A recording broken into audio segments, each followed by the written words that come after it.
There is no excellence where there is equality. For every diversity higher, there is a diversity fire. It is not the similarities that make us the same. It is the differences that make us different. The truth is hate to those who hate the truth. Atonement cannot be made for a grievance never committed. Hollywood isn't history. In a world of collectivism, individualism is suicide. There is no Western civilization without Western kind.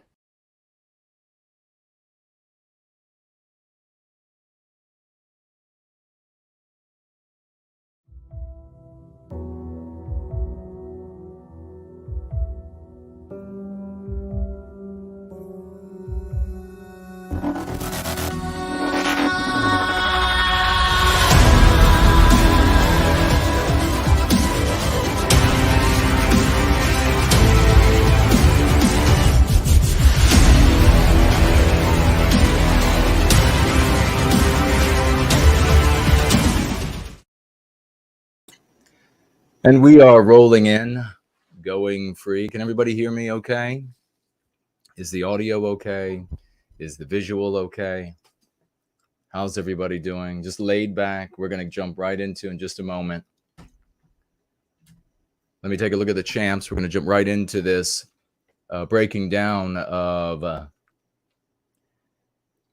Witless, Hannity, and Testi-Clopes, Hawley, and this Antiwhite bridges. Before it gets too old.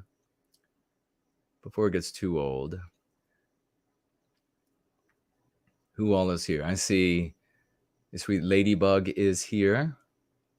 And we have Machiavellia Socks. Great to see you. And Lacey LaRue. Great to see you. And well, thank you for that. You liked my Jason Goes Political. I appreciate that. The Shades of Dominion is here. Franklin all over the place. Great champion for white well-being. We have Robert is here. Kingdom of Inland. Jack, Justin. Please share the URL. Amma, welcome. Great to see you. And Adam and Robert. Roy is with us. Caleb is here. Archangel.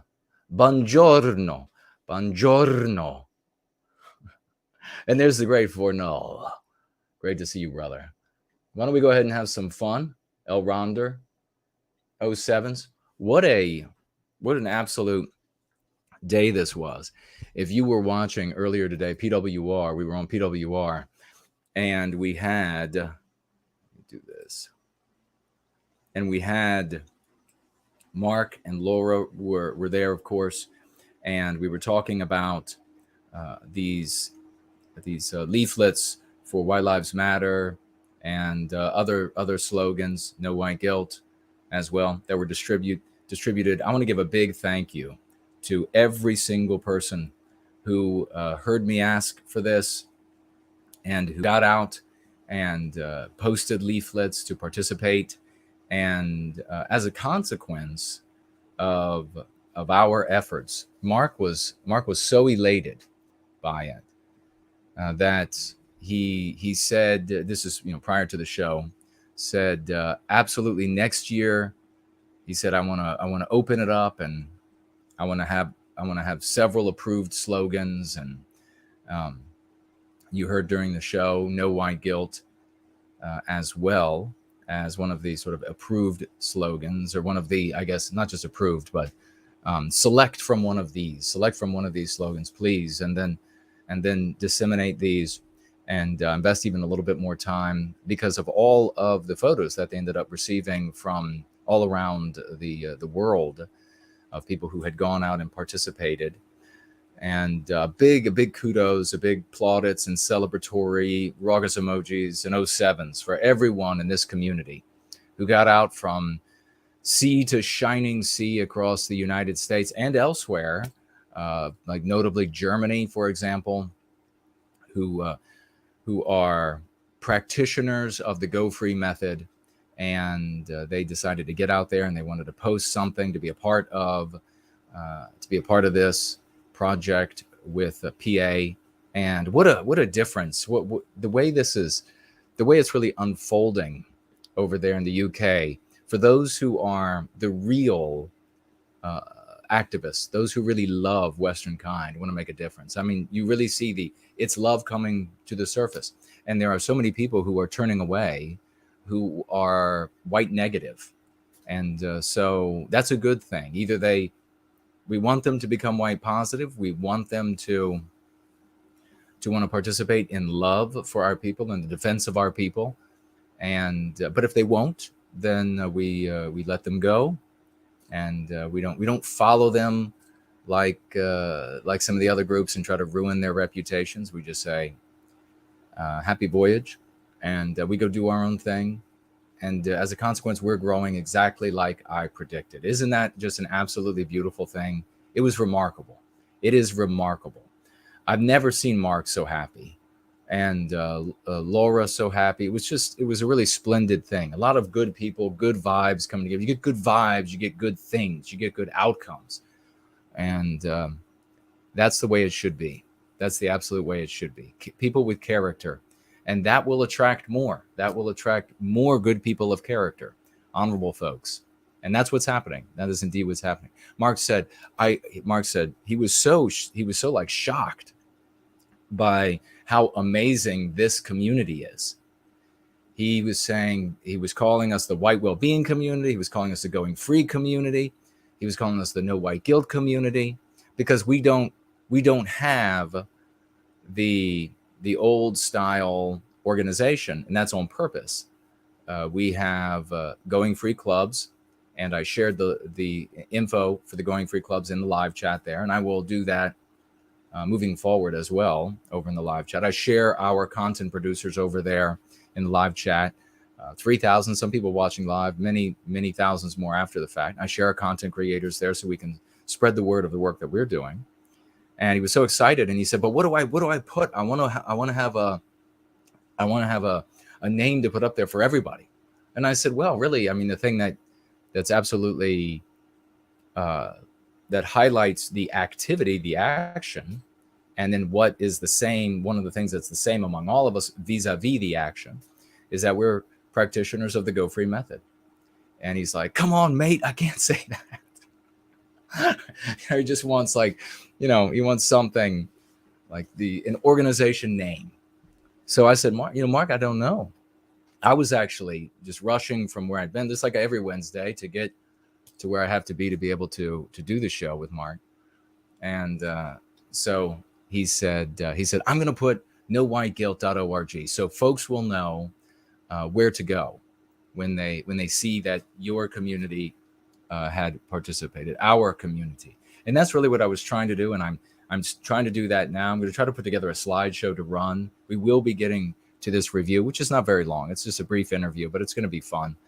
And I'm going to bring my intelligence to bear on this anti-white bridges, and Testi-Clopes, Hawley, and Witless, Hannity. Boy, and all of these just monikers are perfect for this group, aren't they? Just absolutely perfect for this group. But Hawley could end up being manly if he got to hang out with me some. I'll take him to the gym. I'll take him to the range. I'll punch him in the mouth a little bit, not metaphorically punch him in the mouth, and unless he wants to do some sparring. I mean, I haven't done that in a while, but I think he could be manly even though he has one testicle. Nonetheless, we'll build a spine on him if we get a chance. But nonetheless, I tried as best as I could to be your recipient, and I went and posted leaflets as well. So I just didn't ask you all to do it. I live by that line from Paradise Lost. How does it go? Wherefore do I assume these royalties and not refuse to reign? refusing to accept as great a share of hazard as of honor. Do alike to him who reigns, and so much to him do of hazard more, as he above the rest high honored sits. So if I'm going to be high honored sitting on PWR and Mark thanking me gratuitously and before and then during the show as well, then I want to have participated, and I also want to be able to be a vessel for you to be able to feel that gratitude that was coming from Mark.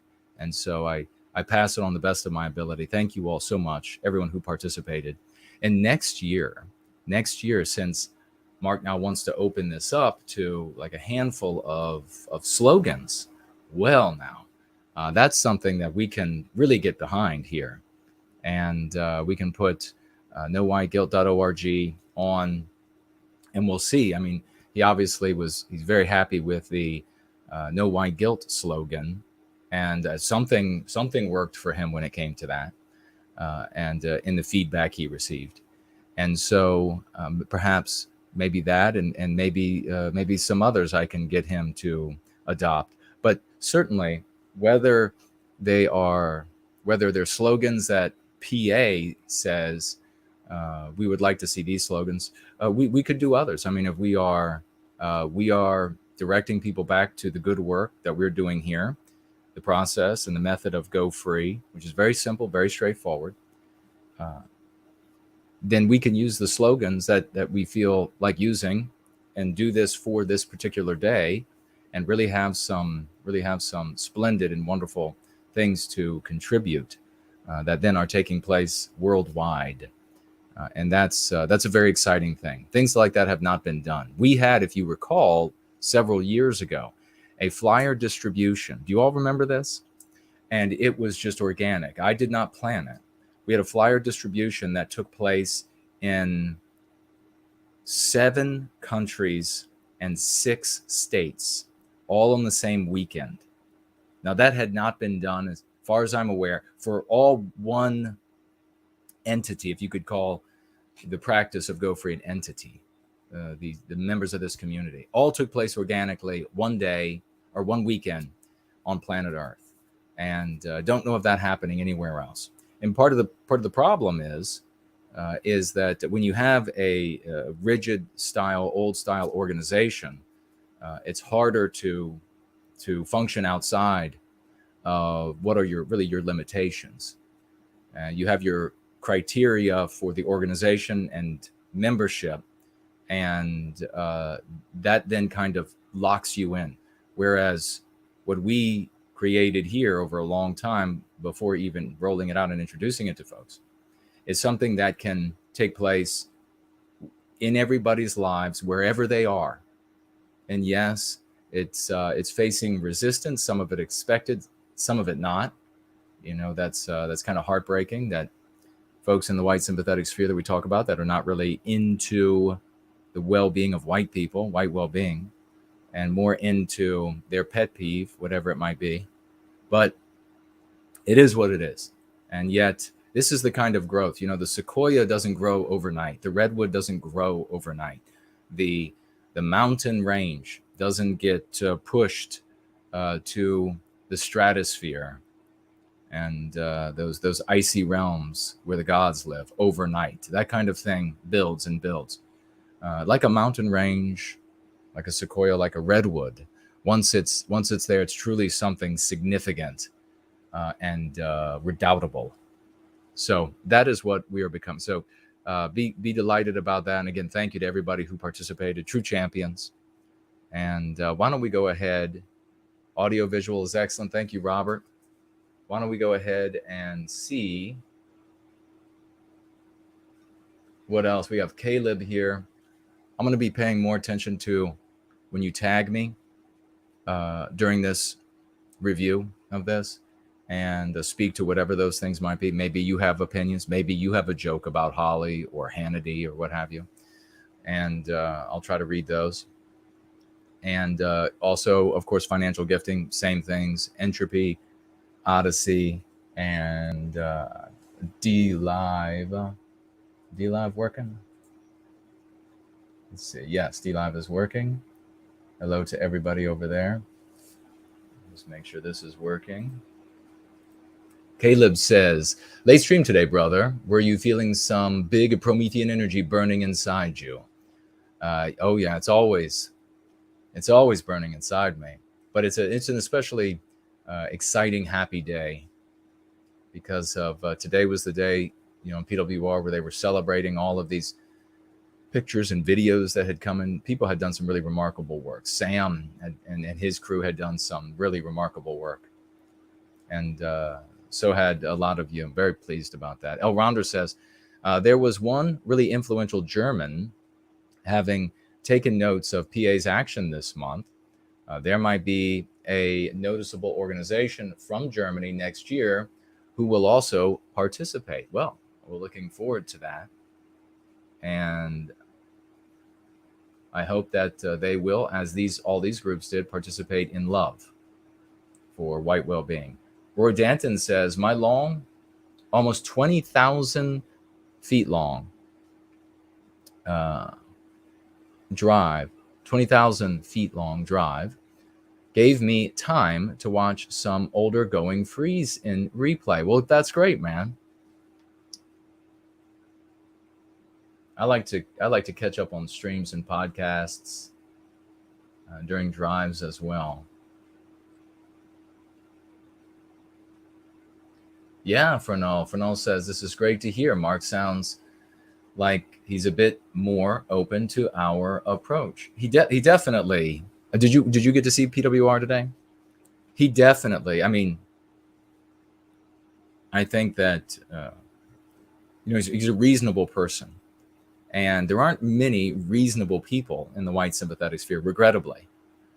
But he's a reasonable guy, and we have been proving our point. We have with argument, but in substance, in action, in reality, and that for a reasonable person who's willing to look at the truth is something that is persuasive. There's also the fact that I think a lot of folks, he has now and he's had for a couple of years now this beautiful little baby, and I know that his love for Mrs. Mark and his baby are playing beautifully into the way he views our people and the defense of our people. It's a really important, and I think that for me, when I was in junior high school and I decided I dedicated my life to freeing two things: freeing Western kind of anti-whiteism so that we could all manifest the spirit of the West inside of us. We could all let it out and let it just suffuse us with its power as much as we are able, and thereby unleashing all of these talents and abilities, but simultaneously to protect white children from the worst child abuse the world has ever known, which is anti-whiteism. And that was because I had younger siblings, and I that played a big part in it. And one of those siblings was very ill, and we didn't know if he was going to live. And so that all played a big part of it. And I also my sort of instinctual looking at any item from multiple directions at any one moment. And so when it came to my peers, we were all kids, 11, 12, 13 years of age. One of the perspectives that I looked at us was that we were kids, was that they were kids. I could see, even though I was a child too, I could see that these children were being harmed by anti-whiteism severely, permanently. And so I developed, I guess, maybe almost like a fatherly love and a protective nature for white children in general. And so that's how I think we all start off with our concern in love, and then we get sidetracked by what the anti-whites push. I mean, we talk about that. But it was harder to, I never really got fully sidetracked. And I kept coming back to, this is love. And then I made a comment during the show today that maybe it'll end up getting cut out. But it's really relevant. And that is that, when men are in the trenches in warfare, when they're actually in warfare, it's the love of the people behind us, the love that we have for the people behind us that drives us against the machine gun nest, not the hatred of the guys in the machine gun nest. And that is the truth. That is, everyone knows that is the absolute truth. You would not go charge a machine gun nest for hatred, ever. It is only genetically born out of love, and that's what glory is. It's an act of love.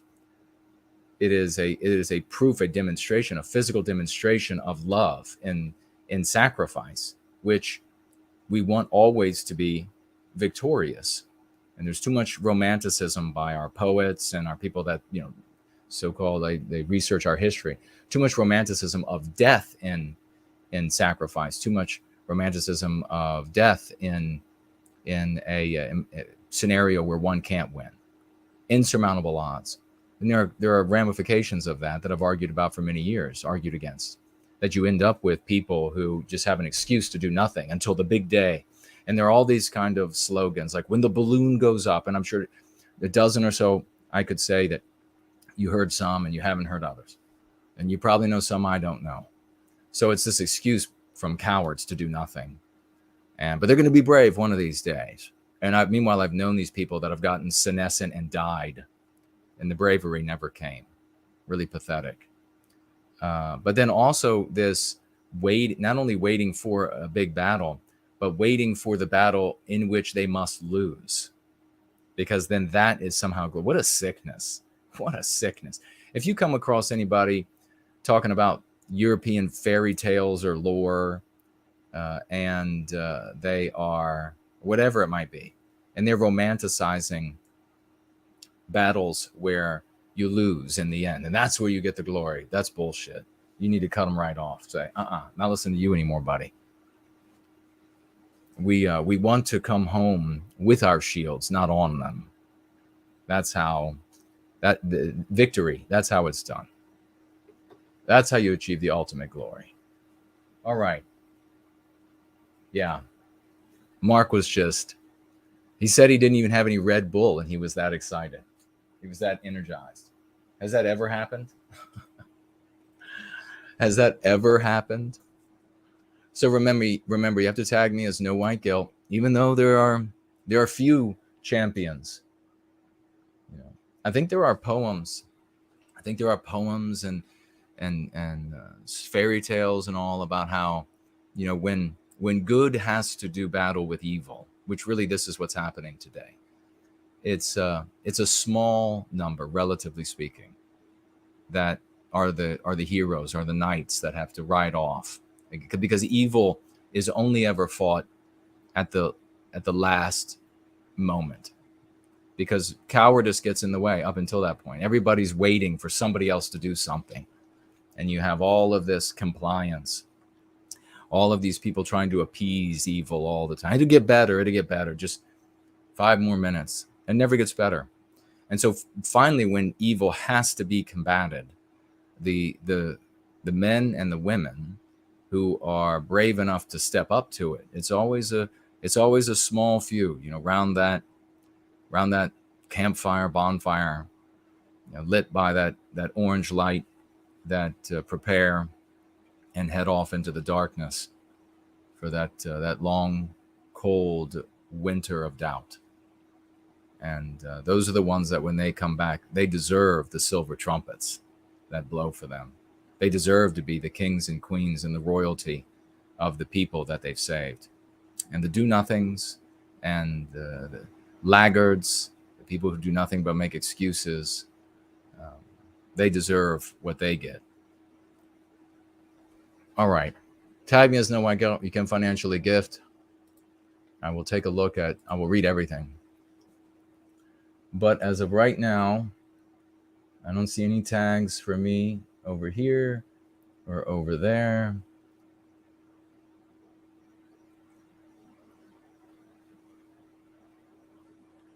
about D Live? Nobody over there. Tags. What about over here? And let's get into it.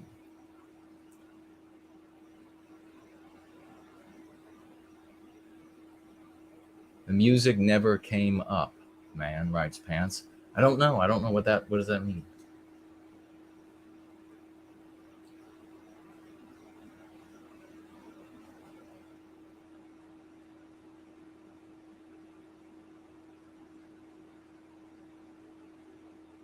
Yeah, next year we'll have obviously no white guilt, and we'll and everywhere that we put any of our slogans, you have to have nowhiteguilt.org, because people have to know where to go. So there are two things that we have to do. We might only get our brothers and sisters' eyes one time in their life. Think about how important that is. Once. That might be all you get. You want to convey something powerful. No white guilt is extraordinarily powerful. But if it's a different slogan, if it's one of our MCs like Hollywood isn't history, or anti-whiteism isn't welcome here, or something like that, you give them something that will empower them because you love them. But then you also give them someplace to go should they want to seek more, should they want to find out more. You just don't one time. Think of all the times. If I could have back all those leaflets that I distributed over the years and distribute what we're doing now, my God, I would easily give up more than you probably can imagine. I distributed so much garbage over the years, totally useless stuff. This actually works. I was delivering things that I knew wouldn't work. I was just like, God, I hope it works, even though I don't see how it could, and it didn't. So we have something that works. So you're actually accomplishing something when you are online spreading the lexicon. If you're part of one of the teams, if you're a solo activist spreading the lexicon, the key concepts, if you are, and then certainly out in the field with leaflets, literature, banners, whatever it might be. Might do something really neat next year. Who knows? El Ronder says, no white guilt. I got an idea. Listening a few hours ago to you, Mark and Laura, talking about all the great activism. What do you think of a going free form of geocaching? Is that where it's almost entirely white people, where you bury little like treasures and then you give out the code and people follow? They sort of go searching through the woods, and then they find these little treasures and they open up and they take what's inside and they put their own gifts inside. Yes, he says. I don't know. Maybe so. Maybe so. I mean, would it be independent of those other, I guess, that other community that does that? Or would it just be, would you get involved in that community and then start putting out no white guilt material?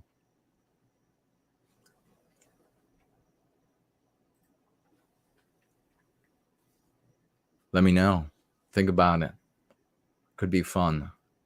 It could be any ways that we can get to our people. We've got to get to them, because the more that discover key concepts, and the more key concepts and just concepts from Go Free that they learn, they are kind of backed into the practice without even realizing it. And for most of our brothers and sisters, that's going to be the way it's going to have to be. Like if I run for office and then I'd use some of the MCs. I'll go back to the Hollywood is history, and I use that in speeches. White people will start saying Hollywood is history. Good people of all races will start using Hollywood isn't history. And that'll go a long way to undermining what ends up happening in the real world, which are these people end up living in their subconscious mind, as we talk about in the Go Free method, by way of this anti-white narrative, inside of the anti-white narrative. So that'll go a long way to undermining that, right?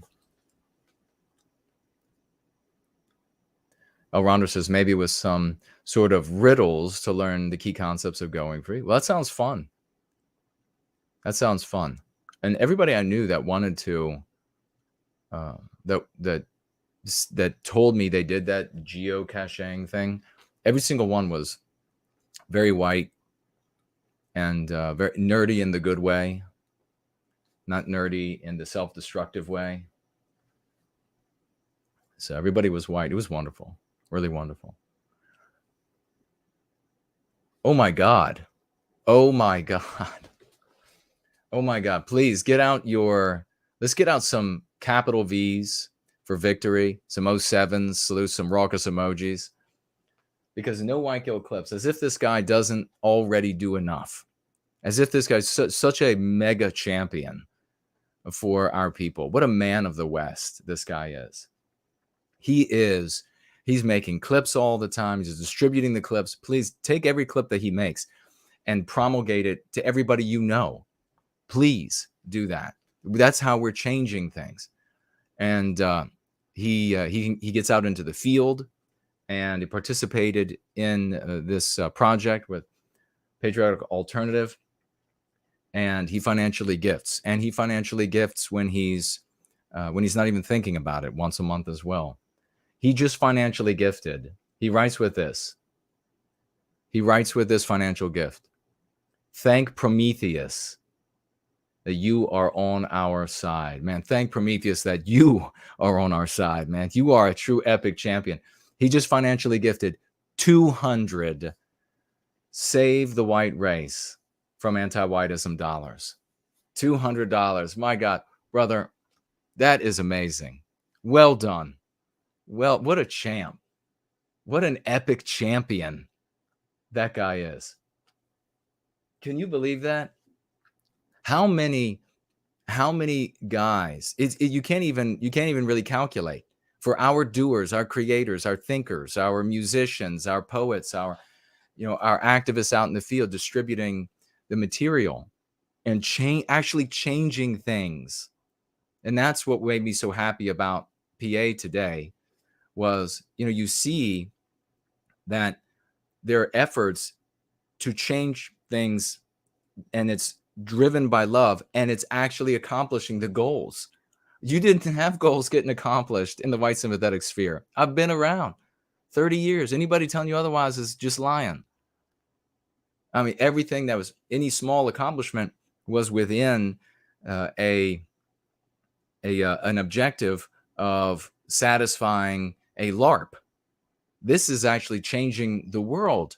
I mean, they got these drag queen story hours over there. They've gotten some of them shut down, and it's just and they're standing out there.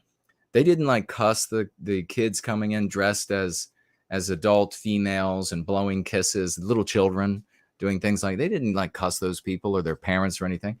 They were respectable, and our brothers and sisters saw them being respectable. And as you heard, some people joined them. Some people joined them. I ask you, how many people would join? Like if we were out on a corner and behaving that way, and we are advocates for love, hope, and redemption, for white well-being, put an end to this victimization by anti-whiteism. How many white people might just see us out on the street, might decide, yeah, I'm going to go stand with them for that? Quite a few. It's happening.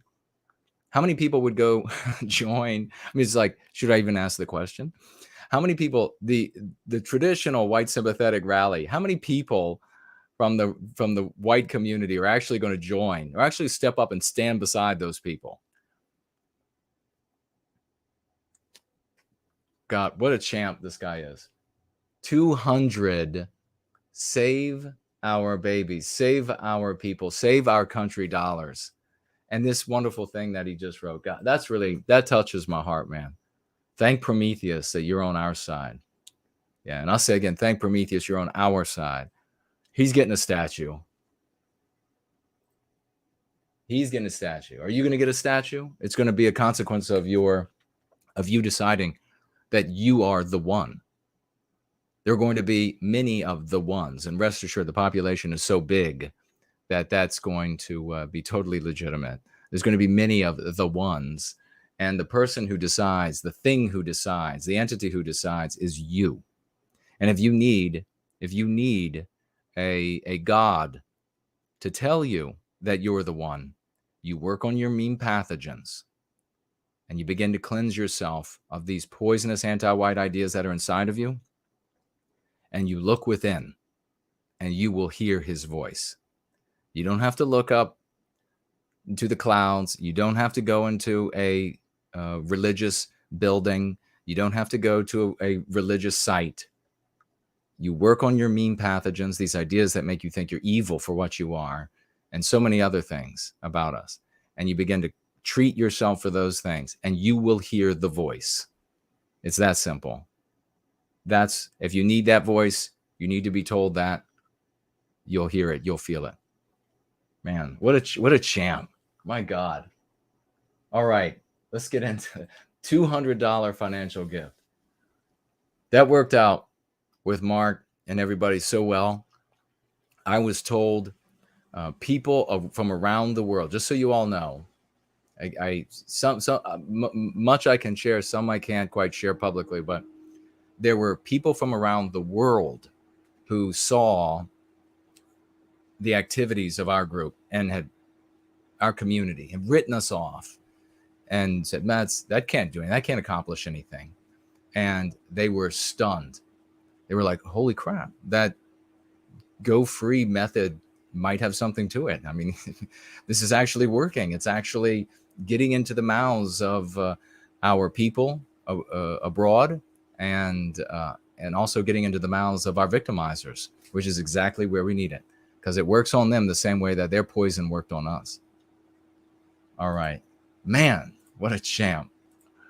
All right, let's go. Everywhere else, just cheerleaders and white negatives, and we want to bring as many people around as we can, and we will continue. Let me know while we have this up, because sometime when I have these up is when the audio goes weird.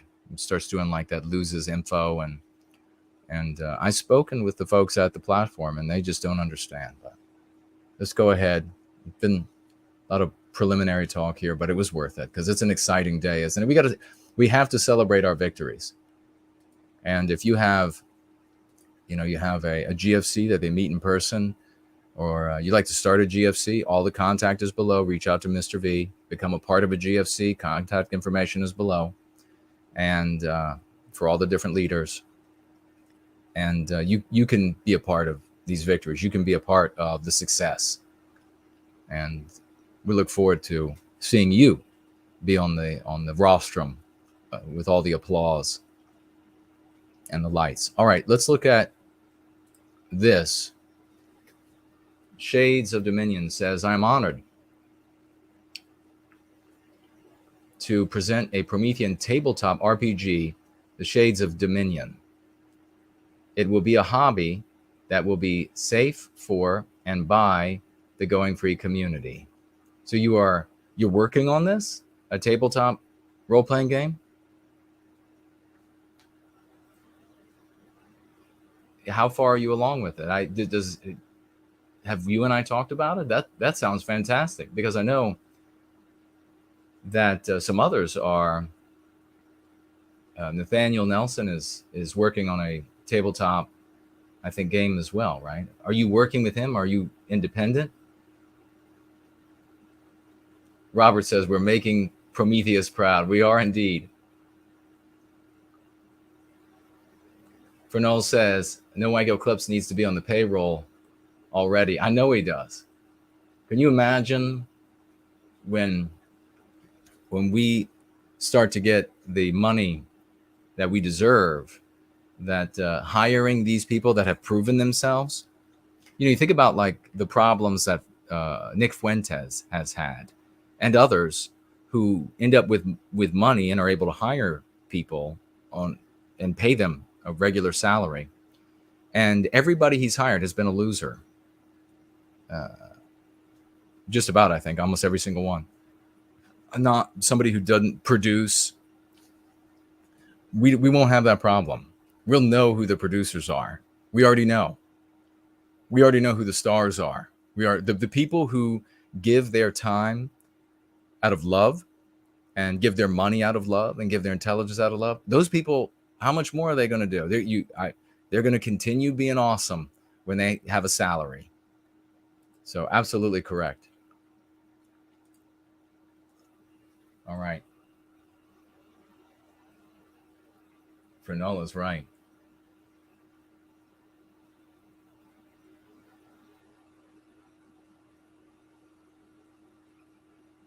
Okay, let's roll. Did you all see this? Did you hear about this? This was Senator Josh Hawley. They were in some hearing, and they had this. What was this woman's name? I don't know. What was her name? Bridges is her last name. It's like, what's this woman's first name? I guess it doesn't matter.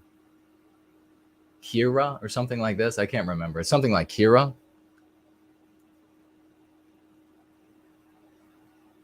It's David Lee asking. It's Patriotic Weekly Review, and it's Mark Collett show that I've been on for years and years. It's on Wednesdays at 2 p.m. Okay.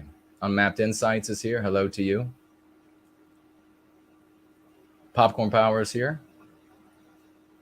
Popcorn Power saying doesn't watch Fox. Yeah, this interview was conducted, but there was a hearing, and they were talking to this woman. She is a professor. What does that really mean nowadays? Nothing, right? It means anti-white. I mean, how many professors out there are actually not anti-white? And so Professor Bridges from Berkeley, I think. And this happened, I don't know. How long ago did this happen? Several weeks ago? And so they were in this hearing, and this anti-white woman was talking about transgender people. And of course, we know anti-whites, Democrat voters, almost every single one of them, but not all, run America. They dominate America. They dominate tech. And so we're aware of that and the ear against the door when we are talking about their issues, things that we think, not, at least me personally, I don't hold somebody in odium. I don't find them odious if they are not quite confident of their gender. There are people out there that do hold them that, but definitely not me. I don't think that I don't think that we should have to adopt their lack of confidence about who and what they are, and the whims of the vicissitudes of that as it goes up and down. Sometimes some of these people, they back and forth, and you'll hear them in their own interviews, their own discussions with each other, and they're like, well, at this stage, I really thought this, and then I thought that, and now I'm more like this. And I'm like, so you've had like 3 things already that you believed you were 100%. And in today's anti-white climate, if I did not recognize those whims as objective truth under heaven, then lose my channel, lose my freedom of speech, lose my platforms that I'm on, lose more banks, lose more payment processors. So that's insane to me. That's ridiculous. And I think that a person who lacks confidence in what they physically are is a person who is probably should, when I look out at the psychiatrist advertisements, psychologists, and you can do the same experiment, and counselors.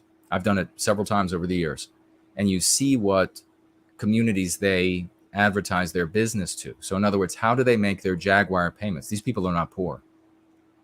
How do they make their Jaguar payments? How do they make maybe if they're just getting started as a therapist, their Jetta payment or whatever it might be.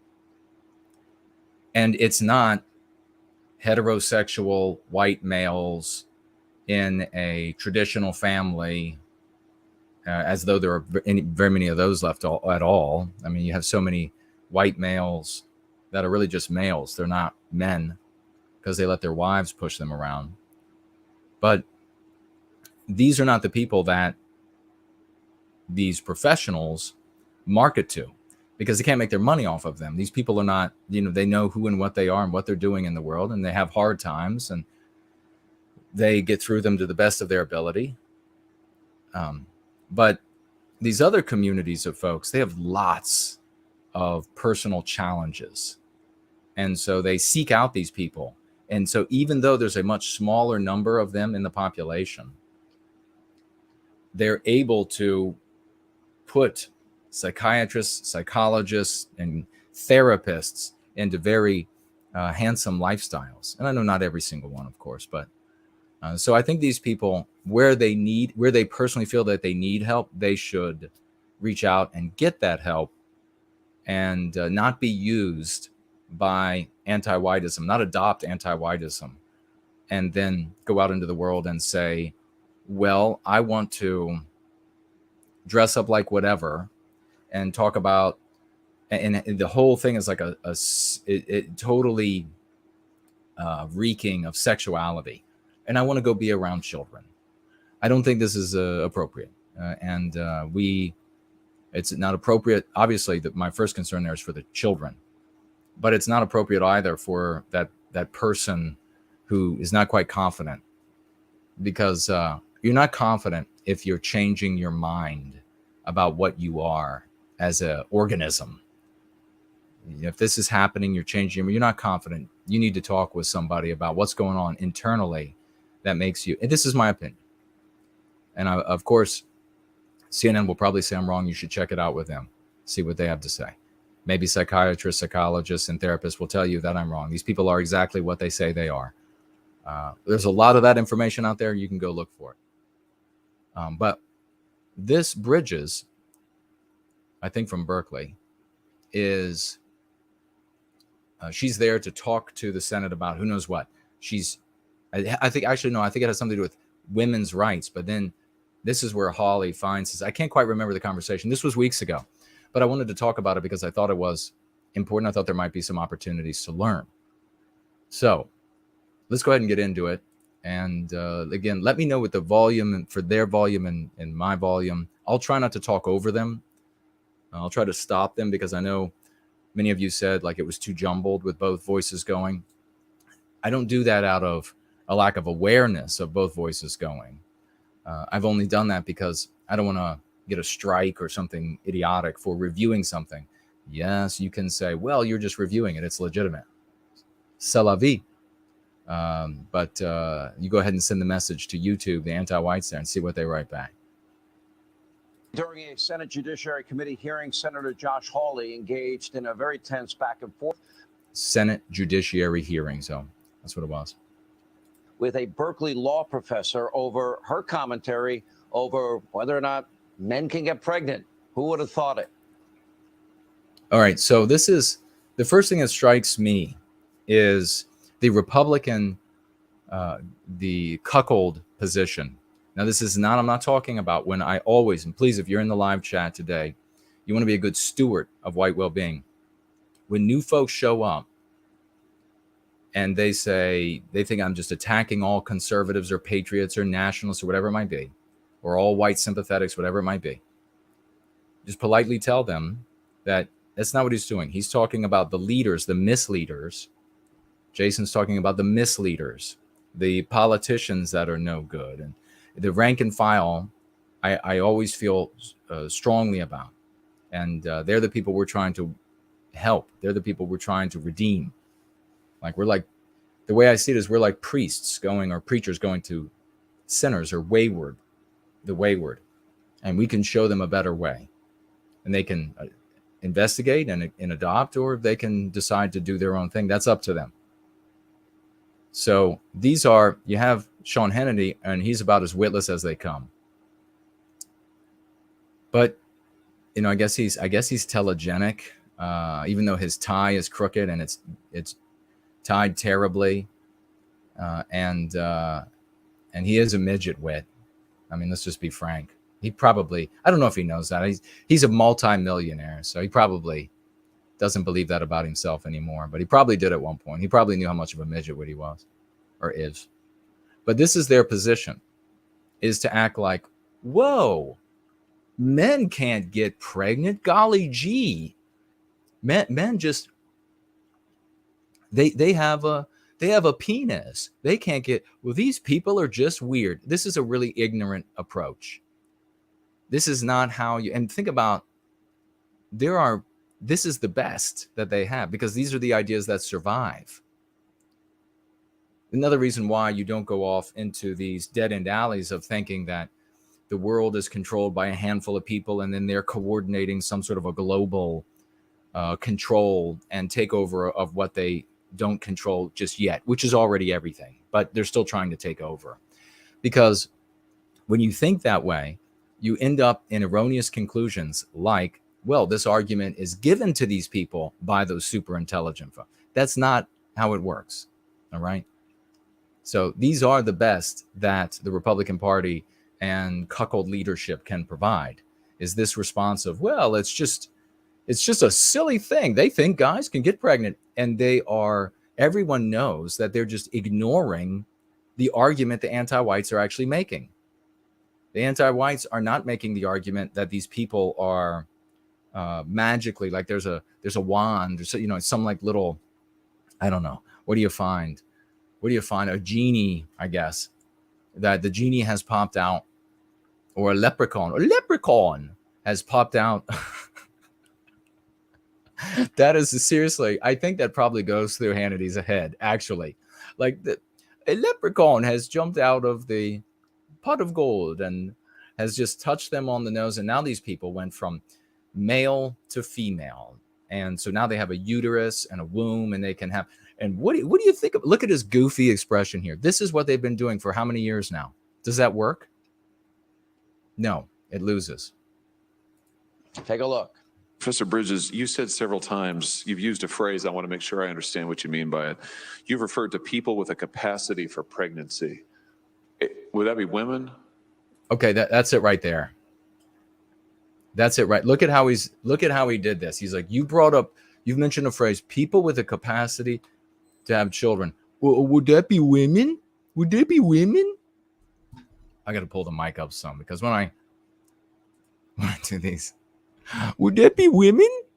Are you talking about women? And he's playing like dumb. He's playing really, even though he's not, he's not a midget wit like Hannity, but he's probably a midwit. But he's doing the exact same game. He's playing dumb. Like, oh, are you talking about women? This is not how you win a conversation. Tweedledum and Tweedledee and dumber, I guess. Tweedledum and Tweedledumbass. This is not how you win against the anti-whites. Playing stupid. And the reason they come to these sorts of conclusions is because they are functionally comatose. All right.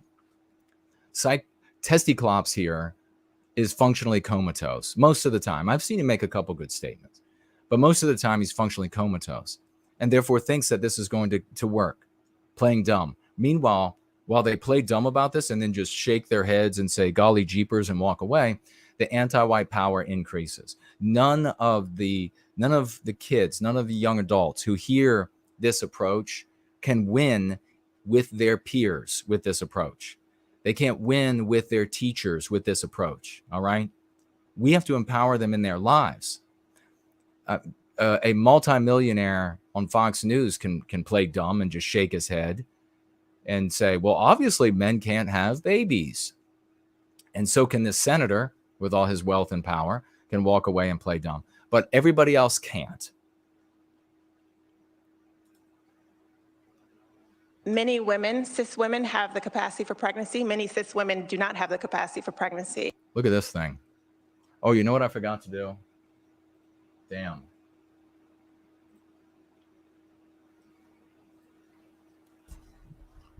You still able to hear me?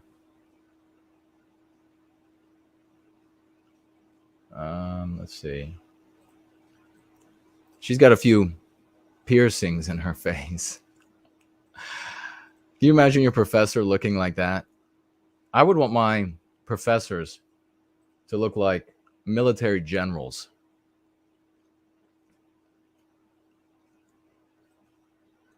I would want them to look like robust, intelligent, powerful. What's going on here?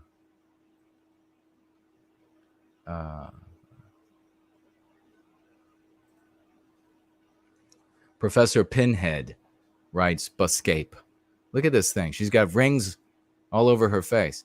And she would be, I don't know, not that exact pose right there. She might be an attractive black lady if she didn't have those things in her face and wasn't a rabid anti-white POS. Rhonda said, you brought up the example of white flight in the context of body modification. Do you think women flight or men flight would be a good to describe transgenderism? I'll have to think about that. I haven't really thought about it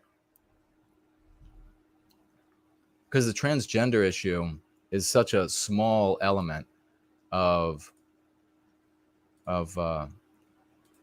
relatively up to this point, really, a small element of anti-whiteism. So I just haven't thought about it a whole lot. But we'll do some thinking about it today, and we'll see what we come up with. But let's continue here.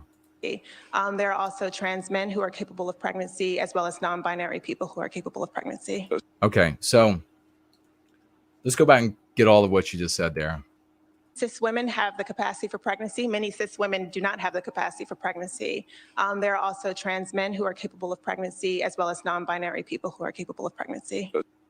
Okay, so what this anti-white is doing here, do you see it? I guess I should ask that first. Does anybody see what she's doing?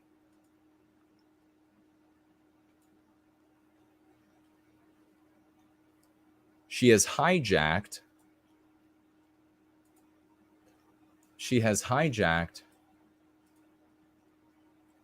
let's see, what am I doing here? Definitions.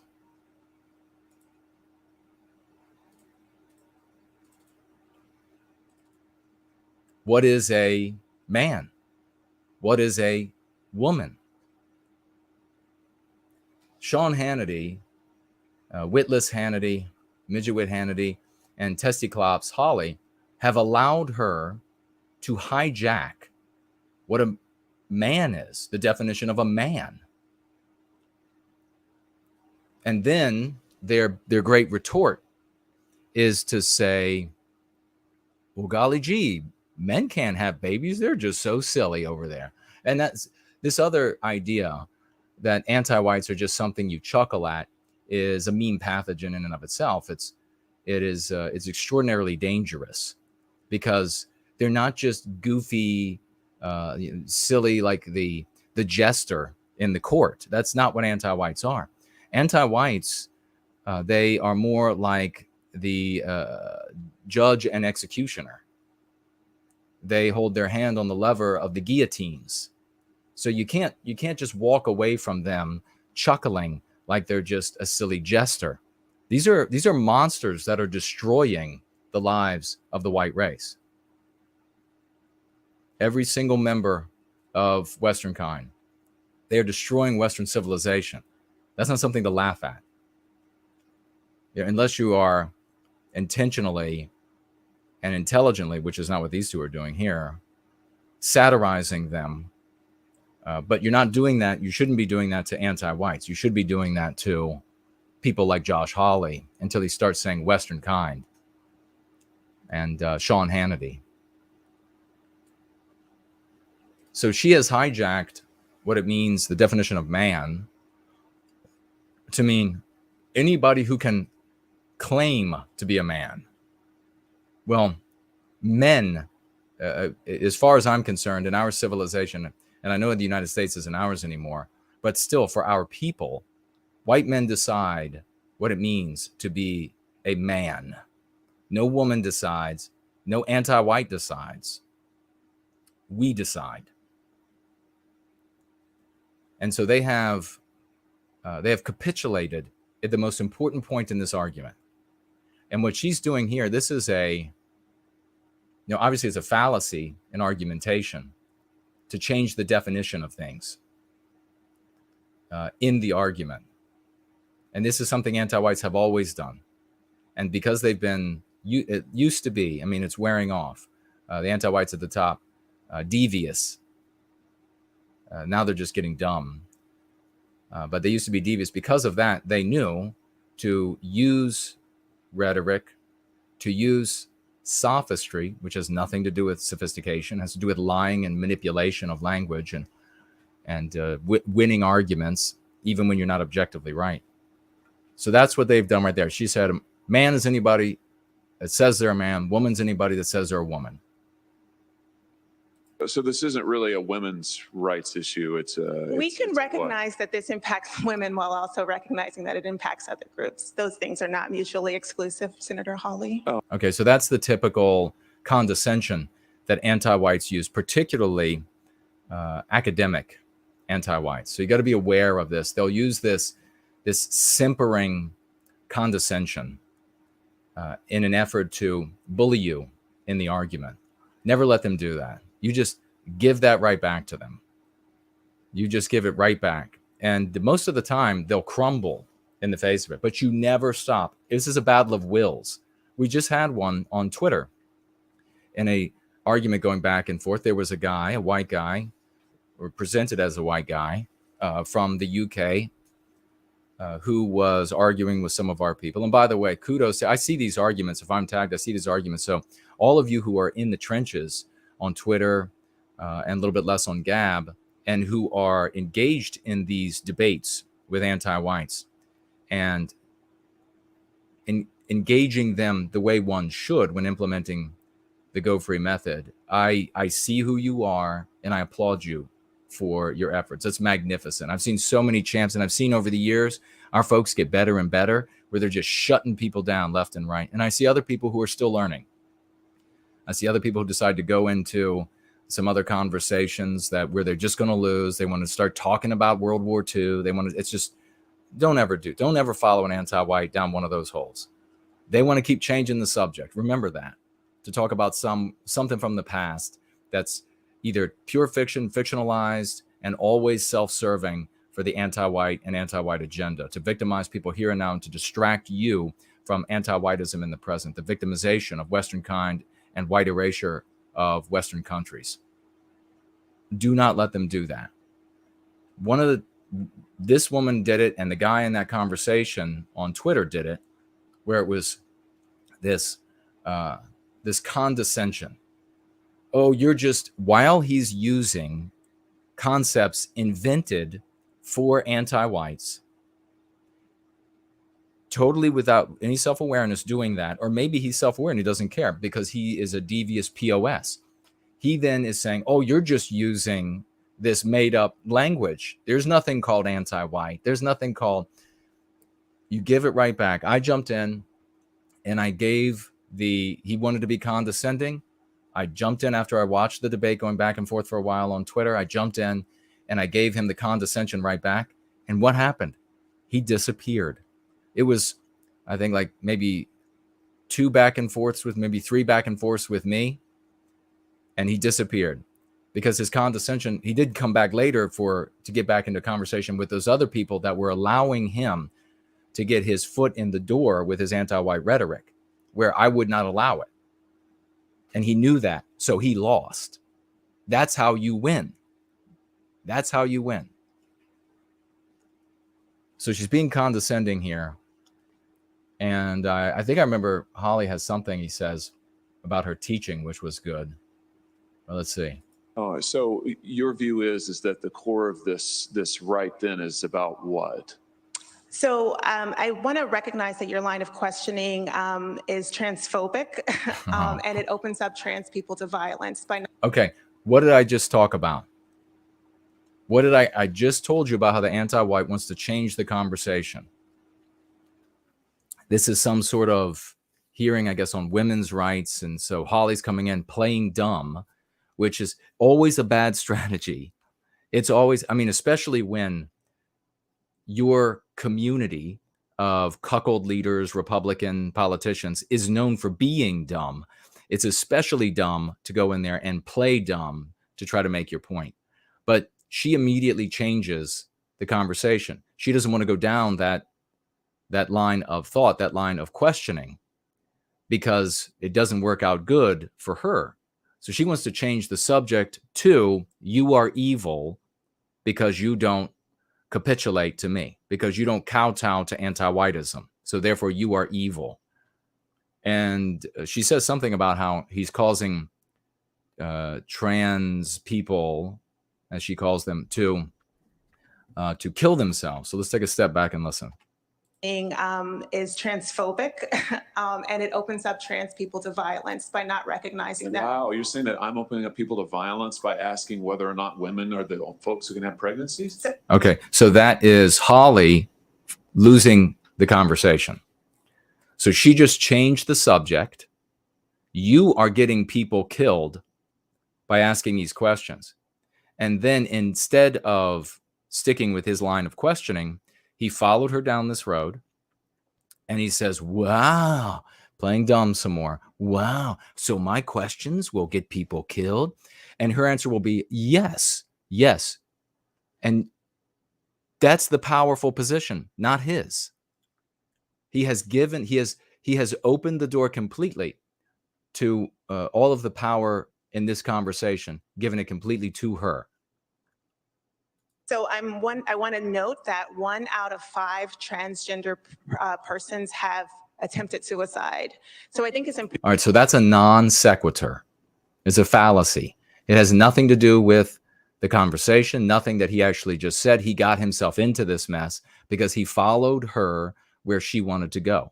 Do not do that. Because of my line of questioning? So we can't talk about it? Because denying that trans people exist. And this, of course, this position that she's taking now is, I'll let it play more fully in a second and then step back from my statements. But, you know, when I see these things happening, I want to help you all so that when you see it, you'll remember, Jason interrupted that anti-white right at that point. I have to interrupt this anti-white right at that point. I don't want to follow this person down this trail. I'll just step back but there are points amid the larger point.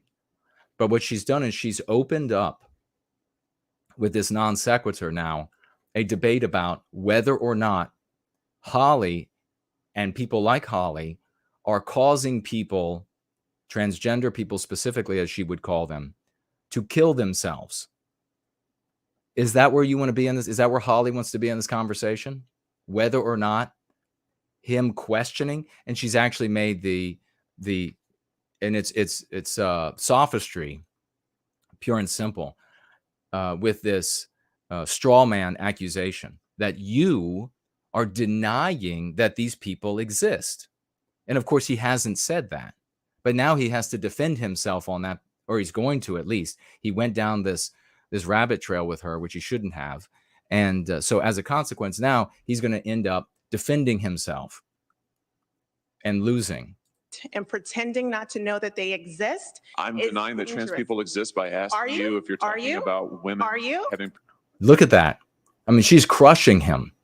He actually said, quote, I'm denying trans people exist by asking, and then he's stumbling over his word. I mean, give me a break. She's mopping the floor with him. And when this happened, all of the conservatives and Republicans out there were elated. They thought that he had this big victory over this woman. And that was all just bluster because they knew he hadn't. Pregnancies? Do you believe that men can get pregnant? No, I don't think women can get pregnant. So you are denying that trans people exist? And that leads. There you have it. She perfectly set him up and then stomped his single testicle ass right into the ground. She may have just cut that other one out. Maybe he's totally ballless now. Violence. Is this how you run your classroom? Are students allowed to question you? Absolutely. Or are they also treated like this? Where No. they're told that they're opening up people to violence? We have a good time in my class. You should join. I bet. You might learn a lot. Wow, I would learn a lot. I've learned a lot just in this exchange. Absolutely. Extraordinary. Yeah. So that was the only good comeback, the rejoinder that he had there was that, is this how you treat your students? And he could have done that by taking her a direction that he wanted to go instead. But then he's actually saying, I'm learning a lot. No one is going to hear you with this sort of like double speak. It's the joking. It's just snark. You know, that when he says that, he doesn't actually feel like he's learning a lot. You're saying you are learning a lot. Words are important. So let me step back and we can hear the entire exchange. And then you can see how quickly it unfolds for him. It's actually very short. Here we go. For her commentary over whether or not men can get pregnant. Who would have thought it? Take a look. Professor Bridges, you said several times, you've used a phrase, I want to make sure I understand what you mean by it. You've referred to people with a capacity for pregnancy. Would that be women? Many women, cis women, have the capacity for pregnancy. Many cis women do not have the capacity for pregnancy. There are also trans men who are capable of pregnancy, as well as non-binary people who are capable of pregnancy. So this isn't really a women's rights issue. We can recognize that this impacts women while also recognizing that it impacts other groups. Those things are not mutually exclusive, Senator Hawley. Oh, so your view is that the core of this right then is about what? So I want to recognize that your line of questioning is transphobic, and it opens up trans people to violence by not recognizing that. Wow, you're saying that I'm opening up people to violence by asking whether or not women are the folks who can have pregnancies? So I want to note that 1 out of 5 transgender persons have attempted suicide. So I think it's important. Because of my line of questioning? So we can't talk about it? Because denying that trans people exist and pretending not to know that they exist. I'm denying that trans people exist by asking you if you're talking about women having pregnancies. Do you believe that men can get pregnant? No, I don't think so. So you are denying that trans people exist? And that leads to violence. Is this how you run your classroom? Are students allowed to question you? Absolutely. Or are they also treated like this? Where No, they're told that they're opening up people to violence? We have a good time in my class. You should join. I bet. You might learn a lot. Wow, I would learn a lot. I've learned a lot I know, from this exchange. absolutely. Extraordinary. All right, here's Senator Hawley with reaction to that fiery exchange. Fiery Senator, exchange. I guess you're transphobic and you're... Listen to how Hannity, the midget, begins on Testi-Clopes here. He's like, I guess you're transphobic. I mean, who wrote it? It's painful. Was it Franklin? Yeah, this is painful. It is painful. It is painful to watch him getting his final testicle stomped off the side of his head by this anti-white woman in this hearing. And then look at him. He's got a big old Opie smile here, right out of Mayberry. He's like, yeah, I did it. I did it, Handy. No, you didn't. You didn't do it. You looked like an idiot. And now you're talking to somebody who's an actual idiot. You know, according to this professor, opening up trans people to violence by not recognizing them. At no time during that exchange that I see you didn't acknowledge that there are people that are transgender. And then Hannity just did the exact same thing. He's going into her line of discussion and defending himself against her accusations.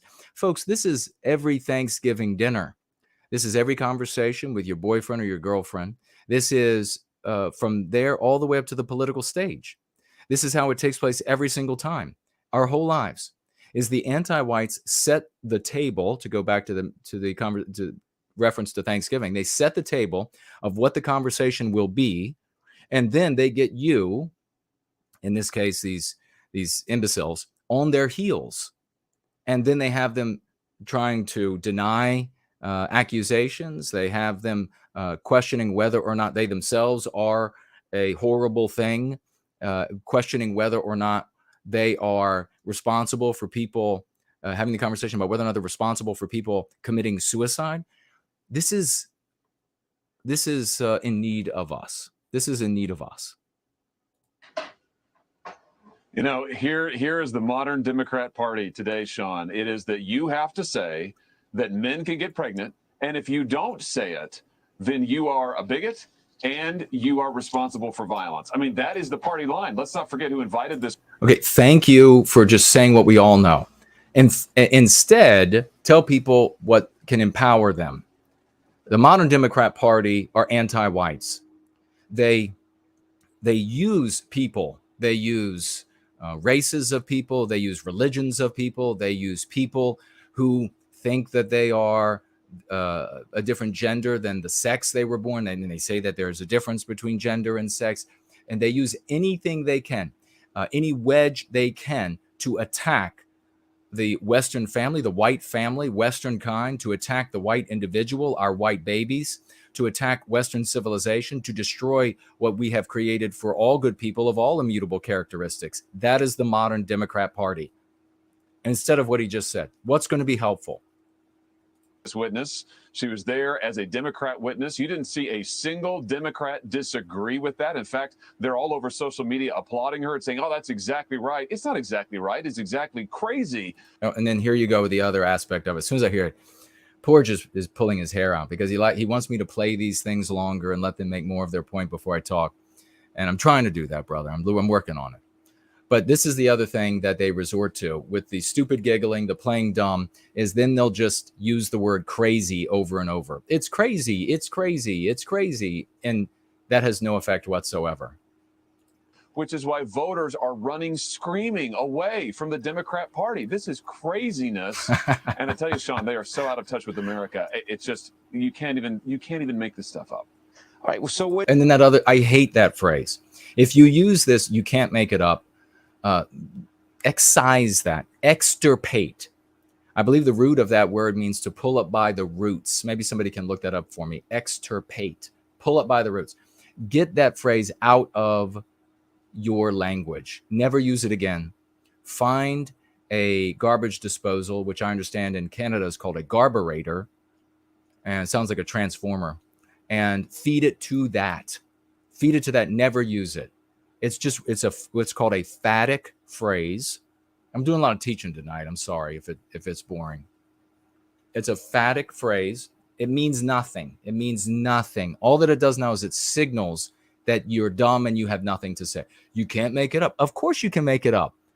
Maybe you can't make it up with your single testicle and you're preoccupied with how that makes you look and feel and less testosterone and everything else. And maybe Hannity can't make it up. I know I've heard Hannity say the same thing a lot. You just can't make it up. Andy, you can't make it up. We could make it up. In fact, we easily predict and retrodict accurately all the time. But we could imagine an environment where it's much worse. And that's exactly where we're going if we don't get into the saddle of the people who are contending with anti-whites like Bridges here. When she says to you and asks you a question, I guess offering you a test, do you believe that men can get pregnant? And your answer was, no, I don't think men can get pregnant. That led her to state that means that you deny the existence of trans people. Okay, so if she's saying that somebody was biologically born a woman. Why are they doing this? Why? You're probably saying to yourself the same thing if you've been implementing the Go Free method in your life. Why are they taking the anti-white argument and restating it and then falling into the trap? Is you see, anti-whites don't even have to be present to win the argument. They don't even have to be there, and they're winning the argument. Can you believe that this guy? Look at this fool on the left. Look at this fool. I might get a little gross. Might get a little nasty. Can you believe this fool? I mean, you can look at like Tweedledee and Tweedledum are hit. Testi-Clopes' eyes are closed. That's appropriate. Hannity looks like he's drooling in a white straitjacket. Should be a white straitjacket. Can you believe that this guy on the left here is a multimillionaire, flies around in private jets, has homes, big, beautiful homes, and then I have barely a pot to piss in this world? Isn't that crazy? And you probably feel the same way about yourself. Now considers themselves a man. You acknowledge some people do that, and some people. So this is where Porge is right. I got to let that play because here Hannity is saying we are good anti-whites, and yet she's not allowing us to make a point. That's exactly what Hannity is saying. He's saying we accept their anti-white premises. But she's saying that somebody was biologically born a woman that now considers themselves a man. You acknowledge some people do that, and some people go through whatever surgery they have. But there's no biologically born male that I know of, and I like to follow the science that I'm aware of that would be capable of, as a biological man, of bearing a child. Is that not a fact? Okay, so this is exactly what I talked about from the very beginning, playing dumb. This is their actual argument, playing dumb. You know where Hannity got this argument from? When he was, when he was probably like 4 years old is when he got started. And his mother caught him, with his hands in her bottle of pills. And she said, "Did you eat all my psychotropics?" And he said, "No, I don't know what you're talking. What are psychotropics?" While he's swallowing down the rest of them. That is where he got, and that's the age level of argument that they're bringing to bear against anti-whites. I think it's a fact, Sean, and you know what? But for today's Democrats and Democrat leaders, it's not only not a fact, it is religion to them that you affirm that men can get pregnant, and if you don't say it, then you are responsible for violence. I mean, this is their line. By the way, Sean, these are the same people, the same Democrat leaders who want to force young women to compete against biological men in girl sports. I mean, they should. As long as anti-whiteism continues to dominate, women should have to compete against women who are born with penises. They should. We absolutely should not carve out a little safe space for white women so that they can continue being treasonous to the white race and to Western civilization. No. I mean, you might not like that, but they're going to continue. If women get to have female sports and they get to have their own Jeopardy champion and all of these sorts of things, they will happily skip down this primrose path all the way to hell of Western civilization. Happily skip the entire way down the path. The best thing that we could say to our women is, well, I guess you're going to have to help us take down anti-whiteism. You want to have a world where you can have female sports and you can have your own Jeopardy champion and these sorts of things, so that the female Jeopardy champion is born with a vagina rather than a penis. If you want that, then you're going to have to help us take down anti-whiteism. We're not going to carve out a little safe space for you, honey, so that you can continue to browbeat me about how we have to give over more and more and more of Western civilization to anti-whites, and how the white male needs to suffer more and more and more because you're doing it from your safe space. Another big error of the cuckold leadership and Republicans. Let me see what you all are saying really quickly. El Ronder, will you have call-ins today? Not today, Sunday. Donning Armour's with us. Great to see you, brother. He says, extirpate, root out, and destroy completely. There you go. RC the Realist is here. Great to see you, brother. We played your new song several times. It's magnificent. No safe spaces for white women. If there's no safe space for all white people and Western civilization, there's no safe space for white ladies. And any white female out there that would say, no, I'm going to browbeat you, we should have a special, and you better go out there and fight for me, you tell that bitch to hit the road. All right. Sorry for I think that was probably Japanese. In English is, you can tell that wonderful woman that she can just go bye-bye. But here are these fools, both of these fools. They would have it that way. They would carve out a safe space for females. I mean, that now we know why. If for all the parents out there, like, why in the world do all of these Democrats want to eliminate girls' sports? Now you know why. They don't believe there is any such thing. Okay, so everyone knows that that's a lie. Democrats don't want to eliminate girl sports. So he's not making a point. This is why Republicans are such just feckless boobs. I mean, they get up in front of their electorate. They get on these TV shows all the time with this multimillionaire midget wit, and they'll make these claims that are patently false. They don't want to get rid of female sports. They want to allow females who are born with penises to participate in those sports. That's what they want. And I say, more power to them. As a woman, not really. And they think that if a biological man wants to claim to be a woman, hey, that's fine. And we all have to accept it, or else we're bigoted and violent. Look, and there you go right there. He just stated, do you see the importance of this? Do you see why I break this down like this? He just affirmed the anti-white morality as our morality. We have to do this. Let's listen to that again. This is psychological warfare, folks. As a woman, not really, and they think that if a biological man wants to claim to be a woman, hey, that's fine, and we all have to accept it, or else we're bigoted and violent. It's just. Do you hear that? We all have to accept it, or we are bigoted and violent. We all have to accept that, or we're sinners.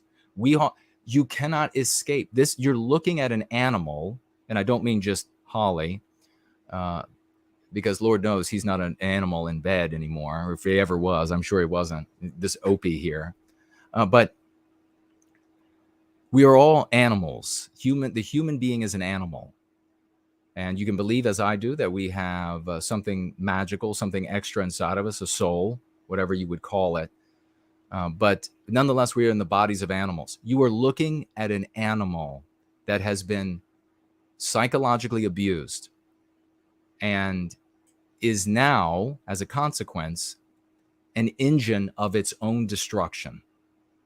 This is, people talk about like global elites, also a dumb thing to say. You call them oligarchs, not elites. There's nothing special and good about them. That's what elite means. People will talk about these oligarchs, these anti-white oligarchs, and they'll talk about how they control everything and they're so powerful, and they don't see what is actually happening. But we see it. We see how they manipulate, how oligarchs that don't sit on top of the world and control everything, but oligarchs nonetheless control the thinking. They train the animal. When they look down from their palaces of wealth, of lucre, and sodomy, and whatever else they've got going on, these anti-white oligarchs, when they look down from their palaces, they see animals manipulated to obey. That's how this works. This is no different than training a horse or a dog, or this is just an intelligent animal. And they have been winning until now. Elronder, anyone seeing this who was applauding Hawley will get his mind blown by your analysis here. Thank you for that. Yeah. And share it with, your friends who are conservatives or patriots or whatever they might be,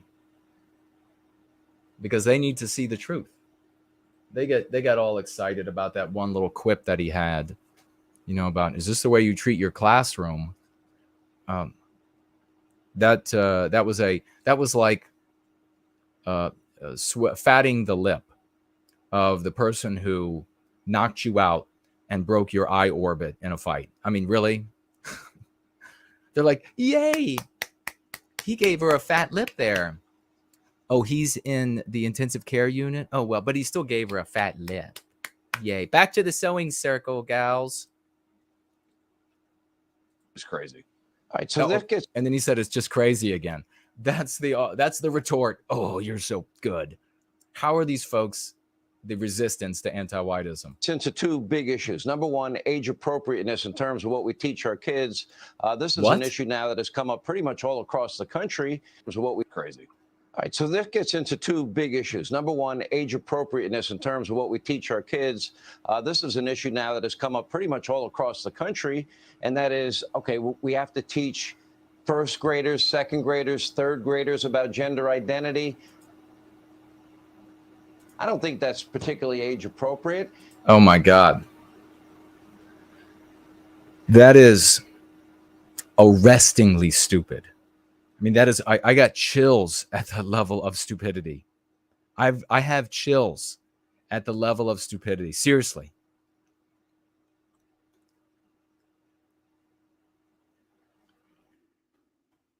And violent. It's just crazy. All right, so this gets into two big... Somebody should take it's just crazy. It's just crazy. And it should just be like replayed for every conservative argument. Listen to Hannity here. Don't do this, folks. I say this often. I should say it more often. Never say we do XYZ when it's anti-whiteism or it's the United States. When you say that, you own it. The reason why when I was on the Hill, for example, I told people over and over, I told people, you will never come to an answer asking yourself why we do, and X, fill in the blank for some anti-white thing. Why do we keep doing this to ourselves? You are not doing it. Do not own anti-whiteism and their actions. Do not own the United States and its actions. You are neither of those things. You cannot be healthy owning it. You'll be as dumb as this one on the left. And he has accepted, in owning their ideology of anti-whiteism, a debate about when kids are taught about transgenderism and sexuality, rather than saying prohibition on all anti-whiteism. Do you see the sickness in motion? Issues. Number one, age appropriateness in terms of what we teach our kids. This is an issue now that has come up pretty much all across the country, and that is, okay, we have to teach first graders, second graders, third graders about gender identity. I don't think that's particularly age appropriate. Okay, so for Hannah, this is how conservatives, this is how you see this incremental march of anti-whiteism. It's such a beautiful, I should do more of these. This is how you see the incrementalistic victories of anti-whiteism in the United States, across the West. This is how you see it taking place. This is how it takes place. Hannity has accepted their anti-white morality. He has accepted the anti-white narrative. He has accepted the argument that, do we poison children today, or do we wait until they're a little older to poison them? The anti-whites will have it at the youngest that they can get it. And then Hannity will be asking next, do we teach them also about bestiality? Is that something we should be doing? Okay, yes, I accept that first graders should be taught about gender, and maybe they're the wrong gender, and I accept that now, that first graders should be taught that. But should we really be having the discussion about whether or not they should be taught about bestiality as well? That is the kind of thing that's coming. But you don't have to worry about the kind of thing that's coming, because this is bad enough.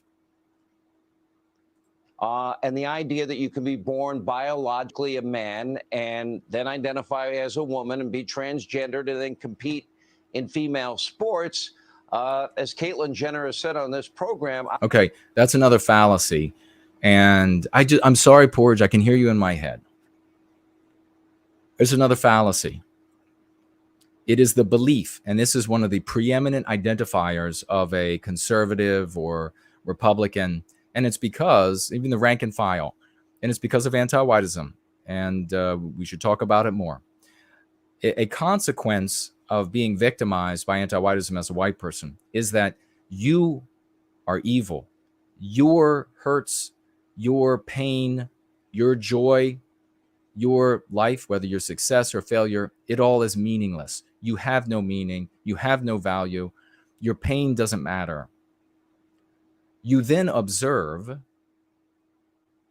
these other groups out there, non-white groups, for example, and these other victim groups identified by anti-whites. And you see them getting preferential treatment, special privileges. You see their opinions matter. You see their lives matter, whether they're a success or whether they are a failure. Does anybody remember all these commercials that we had to endure in the United States for many years about the mind is a terrible thing to waste? And it was always a black mind. It never mattered if it was white mind. It's just non-white. You conservatives see this. White people see this. And they erroneously conclude, if we can get a non-white person or a member of one of these so-called victim groups to agree with us, then our suffering is legitimized. Our complaints are legitimized. Our suffering is acknowledged. Our complaints are legitimized. But it's never legitimized, because the non-white groups, other religions, members of so-called victim groups are legitimized, are given voice, are given preferential treatment and special privileges for the purpose of victimizing Western civilization. You have to understand the target, which is why we say that we need these politicians saying white, Western kind, Westman. They've got to say it, because if they don't talk about why we're being victimized, you cannot defend against the problem. And if you can't defend against the problem, you can't put an end to it. So they are erroneously thinking that these people's opinions matter. And then you see, though, again and again, that as soon as, like a Caitlyn Jenner says, this isn't a good thing, as soon as somebody like that says something like this, or as soon as a black person or an Asian person, I think Tucker had an Asian guy on the other day talking about attacks on Asians. Somehow that's like now being beaten to death for your race, which has been going on for a very long time, polar bear hunting and all of these other things. And in most of these cases, non-white, some non-white groups attacking folks that end up being Asian. They think they're attacking a white person at first. And in the case in question, I think Tucker was showing, it appeared to me to be an attempt to be able to rob the condo complex at some later date. They wanted to get the key off the woman. So it wasn't just a race-based attack, but this is a great example of white people don't matter. Attacks on white people don't matter. Non-white people, so-called victim groups, do matter. But my point here is that when a black person or an Asian person or a transgender person or whatever it is that they'll call them stands up and says, oh no, this particular thing isn't good, they are then attacked with the same kind of slurs that are reserved for us. What ends up happening in the conservative ranks, the cuckold leaders like Hannity here and Testi-Clopes, they end up saying what? Well, this is crazy. Look at that hypocrisy. They're crazy. Their views matter, but they don't matter now because they're conservative, so it doesn't matter. It's not because of conservative values. It's because it gets in the way of the victimization of Western kind and the destruction of Western civilization. I don't really care what your testosterone levels are now. What were they when you hit puberty? That would be the time that would matter the most. Yeah, that's exactly right. And I just don't think that you're going to find many parents in this country. I mean, I say this as a parent of 3 kids, 3 little kids. He claims to be the father, but I don't know. He should have a sit down with his wife. I don't know many parents. She looks very familiar to me. To say, yeah, I want my young girl, I want her to have to play against biological males. I want them to be in her locker room. I want them to be in her safe spaces. I thought the left was all. What a disease. How many of you raised your hands? How many of you said, oh my gosh, Professor, King, Emperor, Dictator for Life, Köhne, I just noticed what he just did. He just owned anti-whiteism again. He is averring it. He is averring it. I want my, even though he said, I don't know a parent who's saying this. This is a sickness. This is a sickness. All parents I know reject the idea of their little girls having to compete with grown men. That is what a healthy animal would say in this scenario.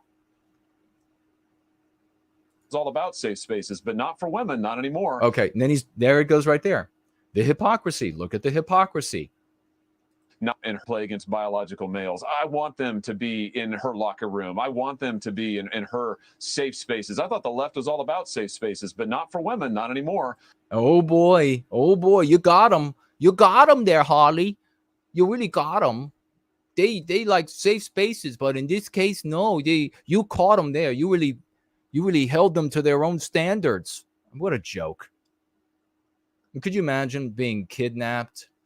You're a child, you're kidnapped by some like child predator, and you're like, well, the girl you or the little boy you kidnapped before me, you treated better than this.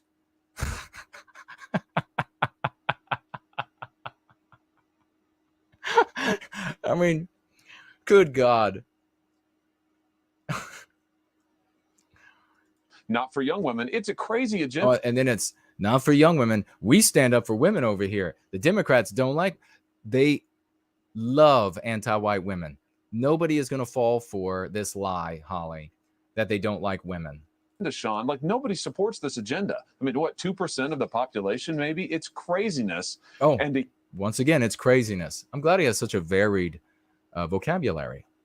It's so variegated, Hawley.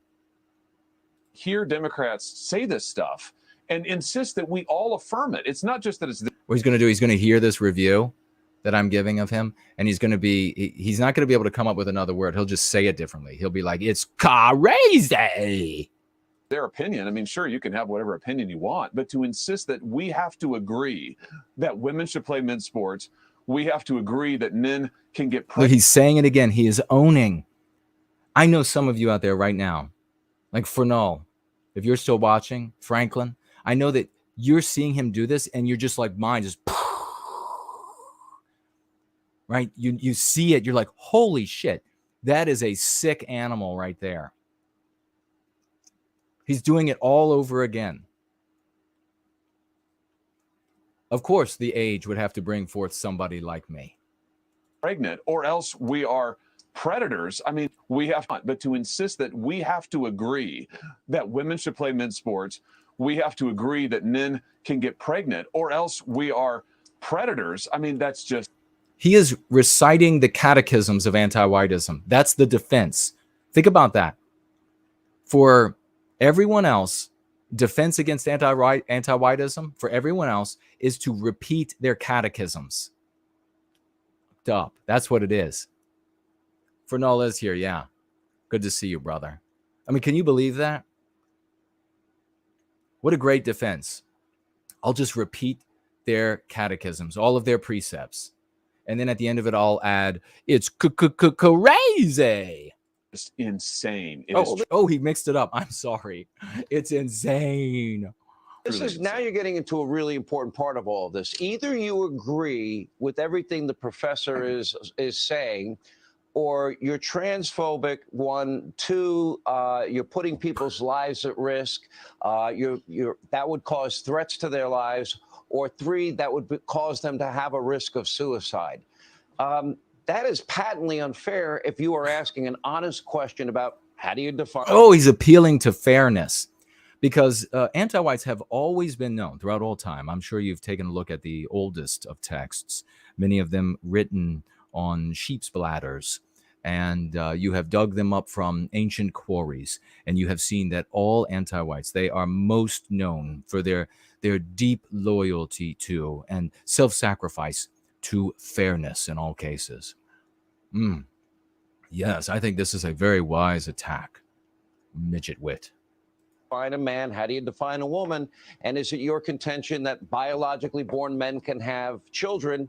That would be a fair question. And so that is, see it again, playing dumb. They know that the anti-whites are not saying that biological men, people born with penises, can have babies. They know the anti-whites are not saying that. So they stupidly pretend that's what they're saying so that they can say it's insane. And if you don't give the right answer, then you get labeled a transphobic. You get the transphobic tattoo, literally etched into your forehead. Oh, literally. Literally, Hannity. Literally. Have you been hanging out in the valley a little too long with the anti-whites? Literally. So he just told us, I feel like I'm in anti-white church, satanic church. I'm an anti-white, well, anti-white church is even worse. Anti-white religiosity building, whatever that is, anti-white temple. I'm an anti-white temple. And Hannity is there to tell me what happens to me if I don't obey anti-whiteism. Thanks a lot. No wonder you make the big bucks fly around on the Lear jets. Well, and what they use that as an excuse for, Sean, the left that is to censor speech. And you could see that's where this witness was going today, is that, oh my goodness, your questions can lead to violence. Therefore, you shouldn't be asking them. I mean, that was the import of what she said to me, is that, oh, you shouldn't be asking these questions. And we see the left saying that everywhere. Yes, that's what they do. You have to be able to overcome it with argumentation. Barney. This guy is absolutely Barney from Mayberry. He's going to shoot himself in the foot. Maybe that's how I lost the testicle. Shot it right off. Fornol says Hannity could be going on the attack, but is stuck in the incredulous feedback loop. Yeah, precisely. Very well written. That's a great point. Anybody else? I mean, if you all have any thoughts on this, hey, but we're going to pause right now. But if you have any thoughts on this, jump in, tag me, say, hey, this is what I think, or this is what I'm observing. This is how we learn, folks. You know, they could kill me tomorrow. Then we wouldn't be able to do this anymore. But until then, we have the great real playlist, financially gifting 7 save us from Hannity dollars. 7 save us from Sean Hannity dollars. Thank you so much. And writing here, Fox is there to get CNN talking points to the Republicans. Yeah, well, that's a great point. That's a great way to put it. That's exactly right. They just keep saying the same. You can get the exact same thing over there with CNN that you're getting here on Fox. Yeah, the irony that they endlessly use. And it's also funny, you see the conservatives and Republicans have been using irony, it seems, since antediluvian times. And then you have all these young people coming along, and for them, irony is new, and they think they invented it. Oh, it loses for you just like it loses for them. If you question biological men and women's sports, you're a bigot and you need to be shut down. We see it. Thank you for telling us what we all know again. At school board meetings, parents raise these questions. When you talk to white children and you tell them this, if you're a parent, an uncle, an aunt, you talk in front of children like this, what is the message that they receive? Just what they're saying. If you disagree with the anti-whites, you get labeled this evil thing. They're already labeled evil for being white. If you disagree with them, they will censor you. If they get terrified by that, they're not empowered. They become obedient to anti-whiteism. They're called domestic terrorists. You'll be called, listen, little Johnny and Susie, if you disagree with the anti-whites, you will be identified as a domestic terrorist. And by the way, there's news right now about a leak. And maybe I need to talk about that on a separate roll-in. But the FBI, according to the leak, this is a whistleblower. I'm not saying it's real. But according to a whistleblower, supposedly, the FBI, the head of the FBI, is trying to get cases, specifically, I think, ones, and I could be wrong, check it out. Pardon me, let's wait to see what they come up with, that were under investigation for, that could have been associated, I guess, with or connected to some sort of what they refer to as a hate crime, which means white people get extra punishment. And he wants to have them reinvestigated, reclassified as domestic terrorism, investigated that way. You imagine, tell that to little Johnny and little Susie too. If you don't say what they want you to say, they're going to classify you as a domestic terrorist.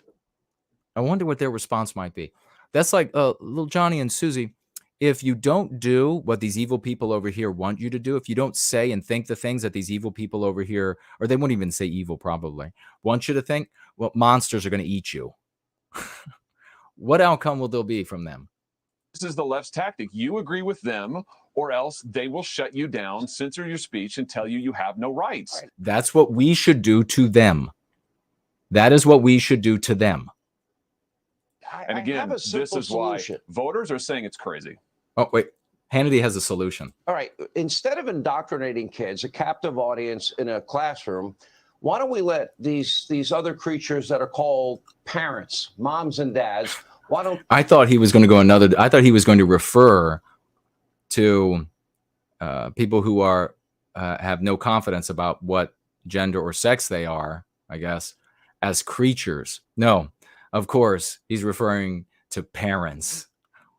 They instill the values in their kids, and then we focus on something we've forgotten about a long time ago, even though we spend more per capita on kids for education than any other country in the industrialized world with the worst results. Why don't we teach them reading, writing, math, science, and computers, and let's say let the parents instill the values, or if some parents are uncomfortable about these topics, you can offer opt-in after-school programs, offer parents a curriculum, and if they want to buy into it, they can buy into it all they want, but don't take away the educational opportunities in the time that needs.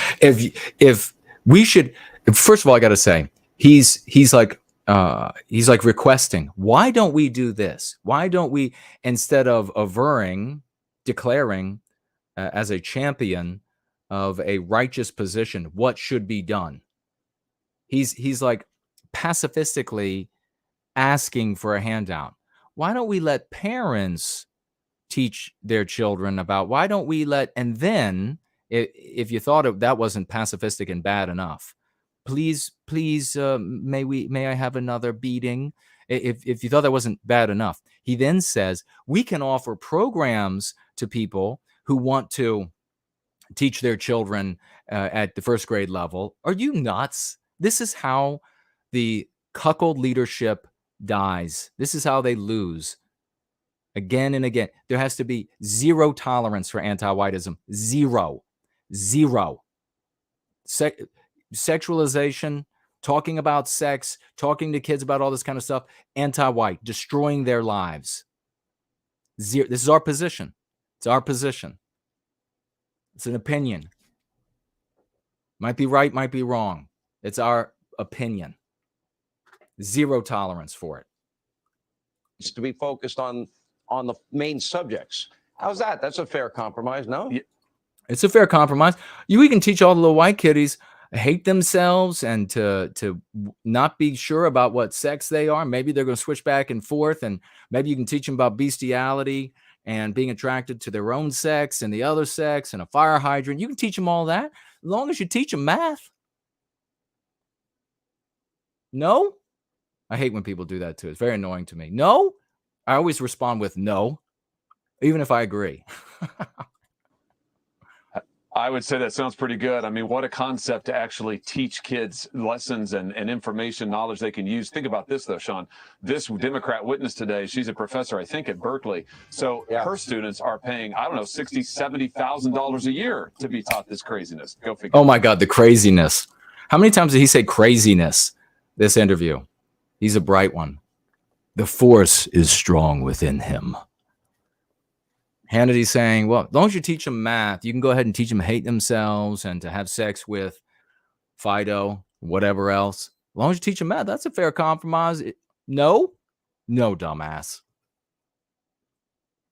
No. What was that comedian, Foxworthy, who said what was it, the stupid sign? What was the bit that he had years ago? Here's your sign. That's what we have for these two. Here's your sign.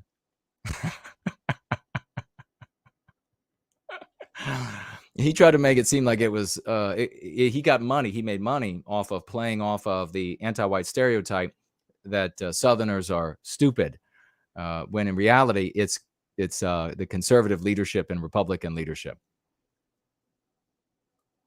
And then here's this dum-dum. I got to hear it again. To actually teach kids lessons and information, knowledge. Imagine teaching kids knowledge and information. Imagine doing that. Stop begging for it. Stop asking for it, you fucking cowards. You pusillanimous twits. This is why we're losing. We're not going to win with a sewing circle against junkyard dogs. Anti-whites are junkyard dogs. They're nasty. They're diseased. They growl.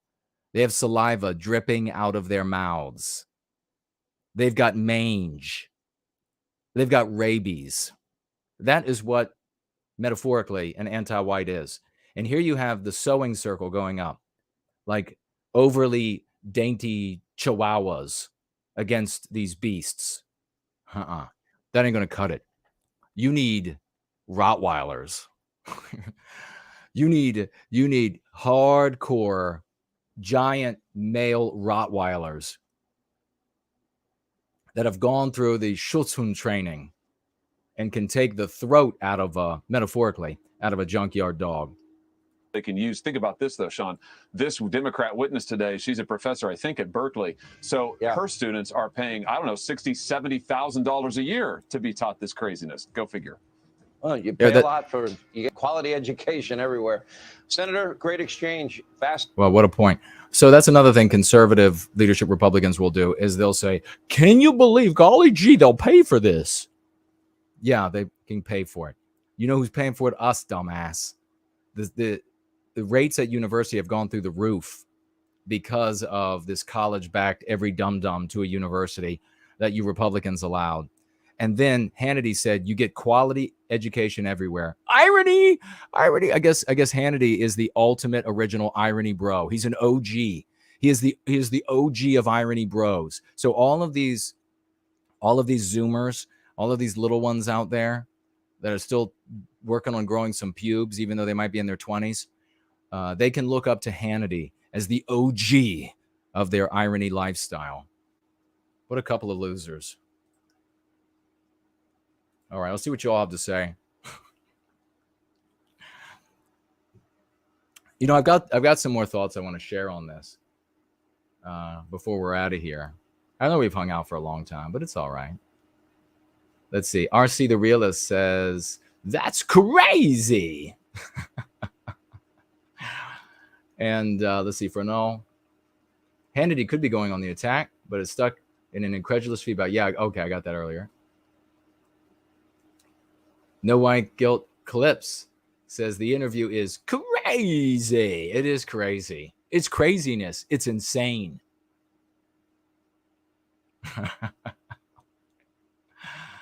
Yes, indeed, brother. Real Playlist says, do you think it was a coincidence that Rush sold the Betsy Ross flag and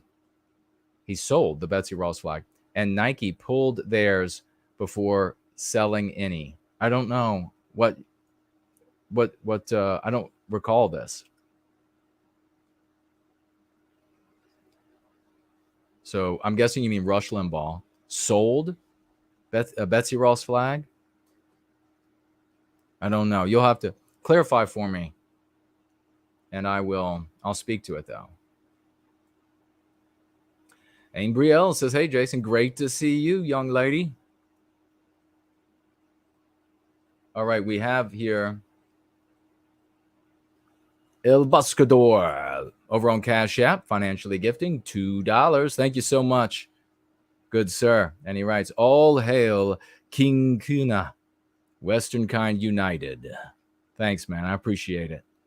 $2, and those are some good words right there.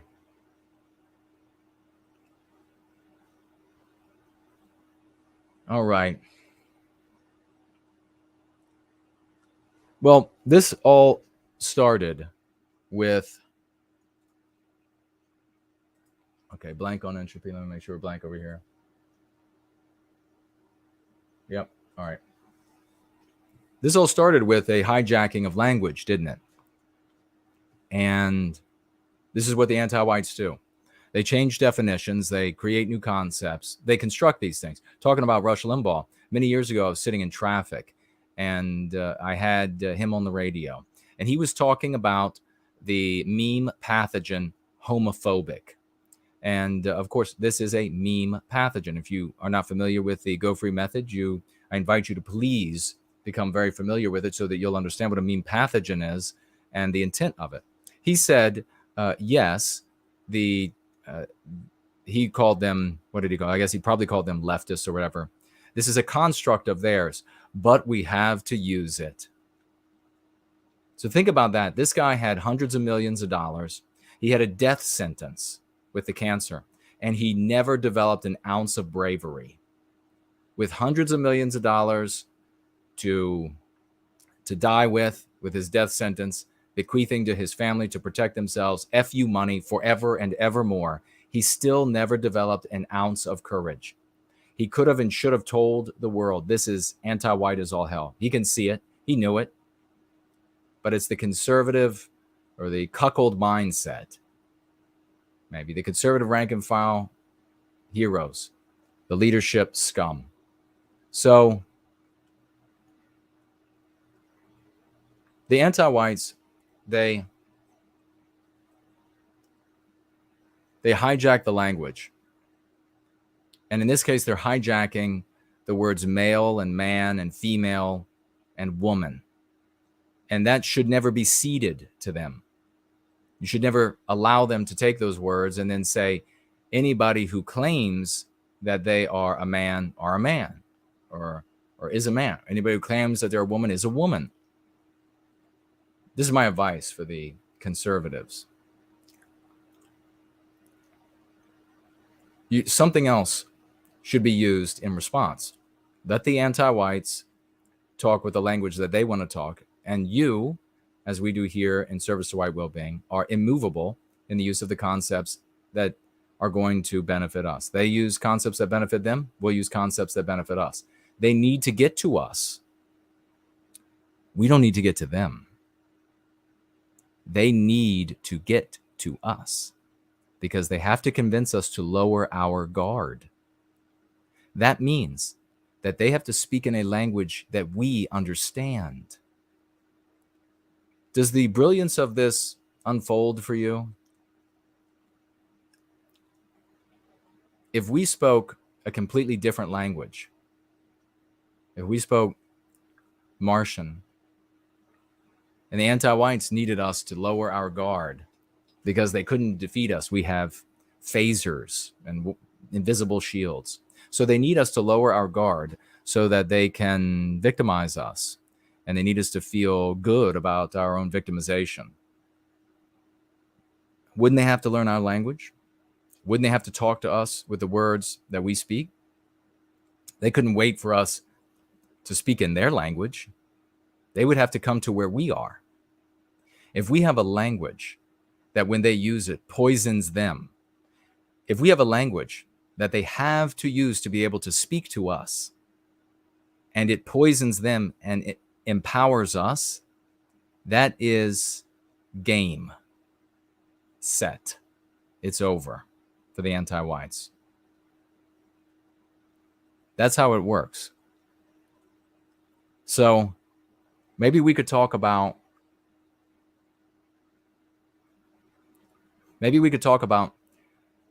natal males and natal females. Maybe Josh Hawley should have been talking about natal males and natal females, as opposed to what is the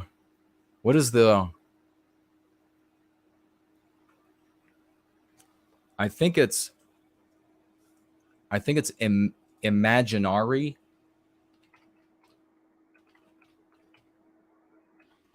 The Latin root of a number of words meaning of the mind.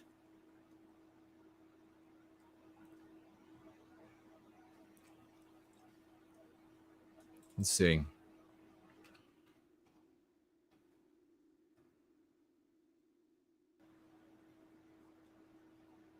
Okay, it means imaginary means the picture of oneself in the mind. So it's a creation of the mind.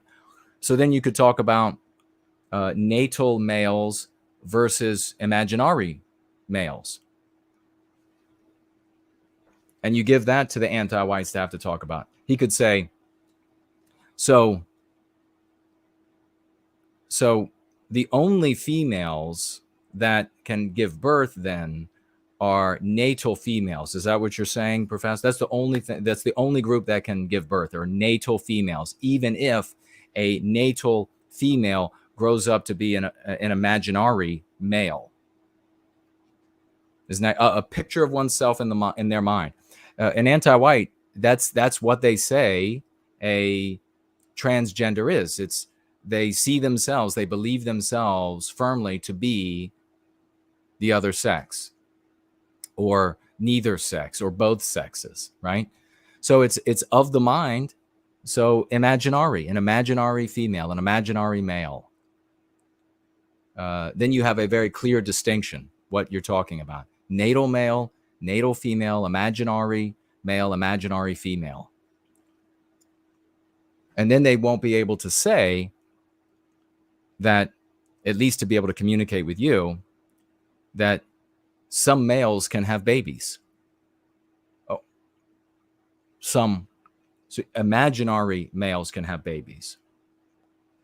You see how the conversation would go very differently? How am I not getting paid like millions for this? Seriously. The important thing here, though, ladies and gentlemen, I'll look at your comments before we get out of here. But the important thing here is I went ahead and I looked online for this Bridges dean at Berkeley, and I was able to find a picture. There you go. So no wonder that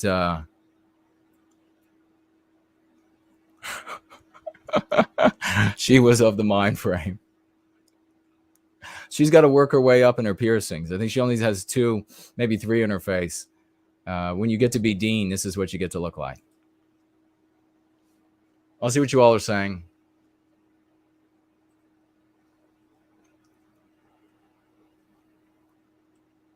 Dean at Berkeley. Rush sold 13 stars flag shirts. Blew them out. Oh, so Rush Limbaugh was selling U.S. flags, Betsy Ross flags with 13 stars. Is that it?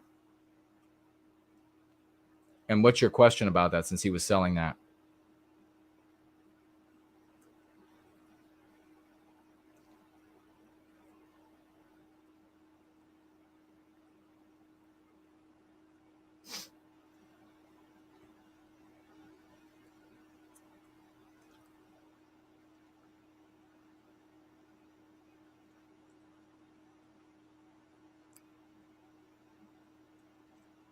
Real playlist. Nike introduced a shoe with it. Oh, with the 13-star flag, and then scrapped it suddenly.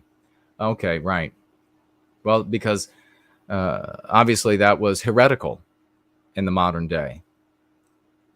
Anti-white dominated world. They were heretics to anti-whiteism. It was a heretical act. Oh, and then Rush Limbaugh, did he scrap the flag as well? It's called being a coward. Axis Mundi says, as a matter of fact, there's a whole book about how much we can do that can teach us how to go free of anti-whiteism and evil. That's right. There's a whole book about it. And a giant, wonderful community of people who have been changing the world.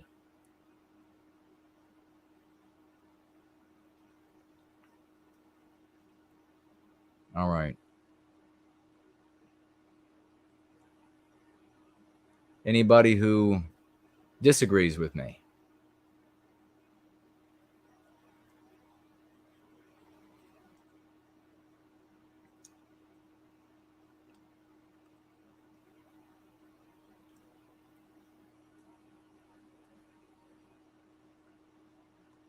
There's some, I can't find it now. Somebody said something about, I think it was like a religious claim. No, Christianity, Catholicism, Mormonism has been defeated by anti-whiteism. Therefore, it cannot win. It cannot be the vehicle. It's just the way it is. We have psychological warfare. Anti-whiteism is psychological warfare. It has defeated everything else. So you can't go to everything else and think that what has already lost will somehow prove successful. You had a better ingredients. By that I mean better people. A lot more folks, a lot more white people that were their anti-white infection was a lot weaker than we face today, and they were in charge of these institutions and they fell. They were behind these ideologies and they fell. It's just a fact. I mean, you can't argue with that, right? A sane person can't. So now you have worse building material. You have worse people to have to work with. They're more diseased with anti-whiteism. You need a psychological defense for the psychological warfare waged against us. We have that with the Go Free method. It's working. We have endless, beautiful, wonderful testimonials. And I salute everybody who has made a testimonial. Wow, it's midnight. We've been hanging out late. We get to bed. Okay, we're blank over here. Didn't miss anybody there.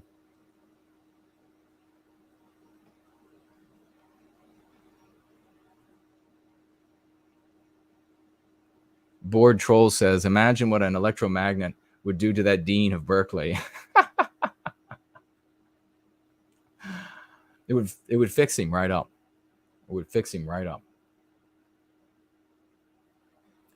Battlecat says, excellent point about breakdown, Jason. Eye-opening when you give insight. Great food for thought. I want to welcome New Fish, who has just joined over there on D Live. Thank you for becoming a follower of the channel. All right, that's it. All right, folks. It was fun. My phone is run out of battery, if you can believe it or not. It's dead. So I hope you'll be able to take these points and go out to your people in your lives and point out how ineffectual the conservative line is. How people end up with just these miserable losses one after the other. And that's why the conservatives, that's why the country continues to change. All of our countries continue to change for the worse. They continue to change to be more and more anti-white. And we have the method here that works to push back against anti-white, that defeats the psychological warfare waged against us. People need to pick it up. You can see now, you'll be able to break down. You watch this again, maybe you take a few notes, and you'll be able to break this down for the people in your life. You'll be able to point out, say, look, whatever, John, this is why this conservative angle just doesn't work. It's just ineffectual. They're just repeating the catechisms. They're just telling us how you get victimized if you don't do what the anti-whites want you to do. You can't ask yourself why we do a thing. You can't say, why are we teaching first graders sexuality? Why are we talking to them about what makes them sexually aroused? Is it members of their own sex or members of the other sex? Why are we doing that? I just don't understand. You can't ask that question of yourself and move from a place of sickness to a place of health. Move from a place where this is happening to a place where it is not happening, because there's no answer to that. You don't want children to be taught that they might be attracted to their own sex, or they might be attracted to other sexes, or they might be attracted to a donkey. So when you ask yourself, why are we doing this? Your brain can't give you answers. More importantly, it can't give you the emotional and intellectual courage to stand up against those things as they're happening in the world. You need to think properly. You need to think clearly. You've been deprived of these tools by the anti-whites. We are giving them back to you. Roll out.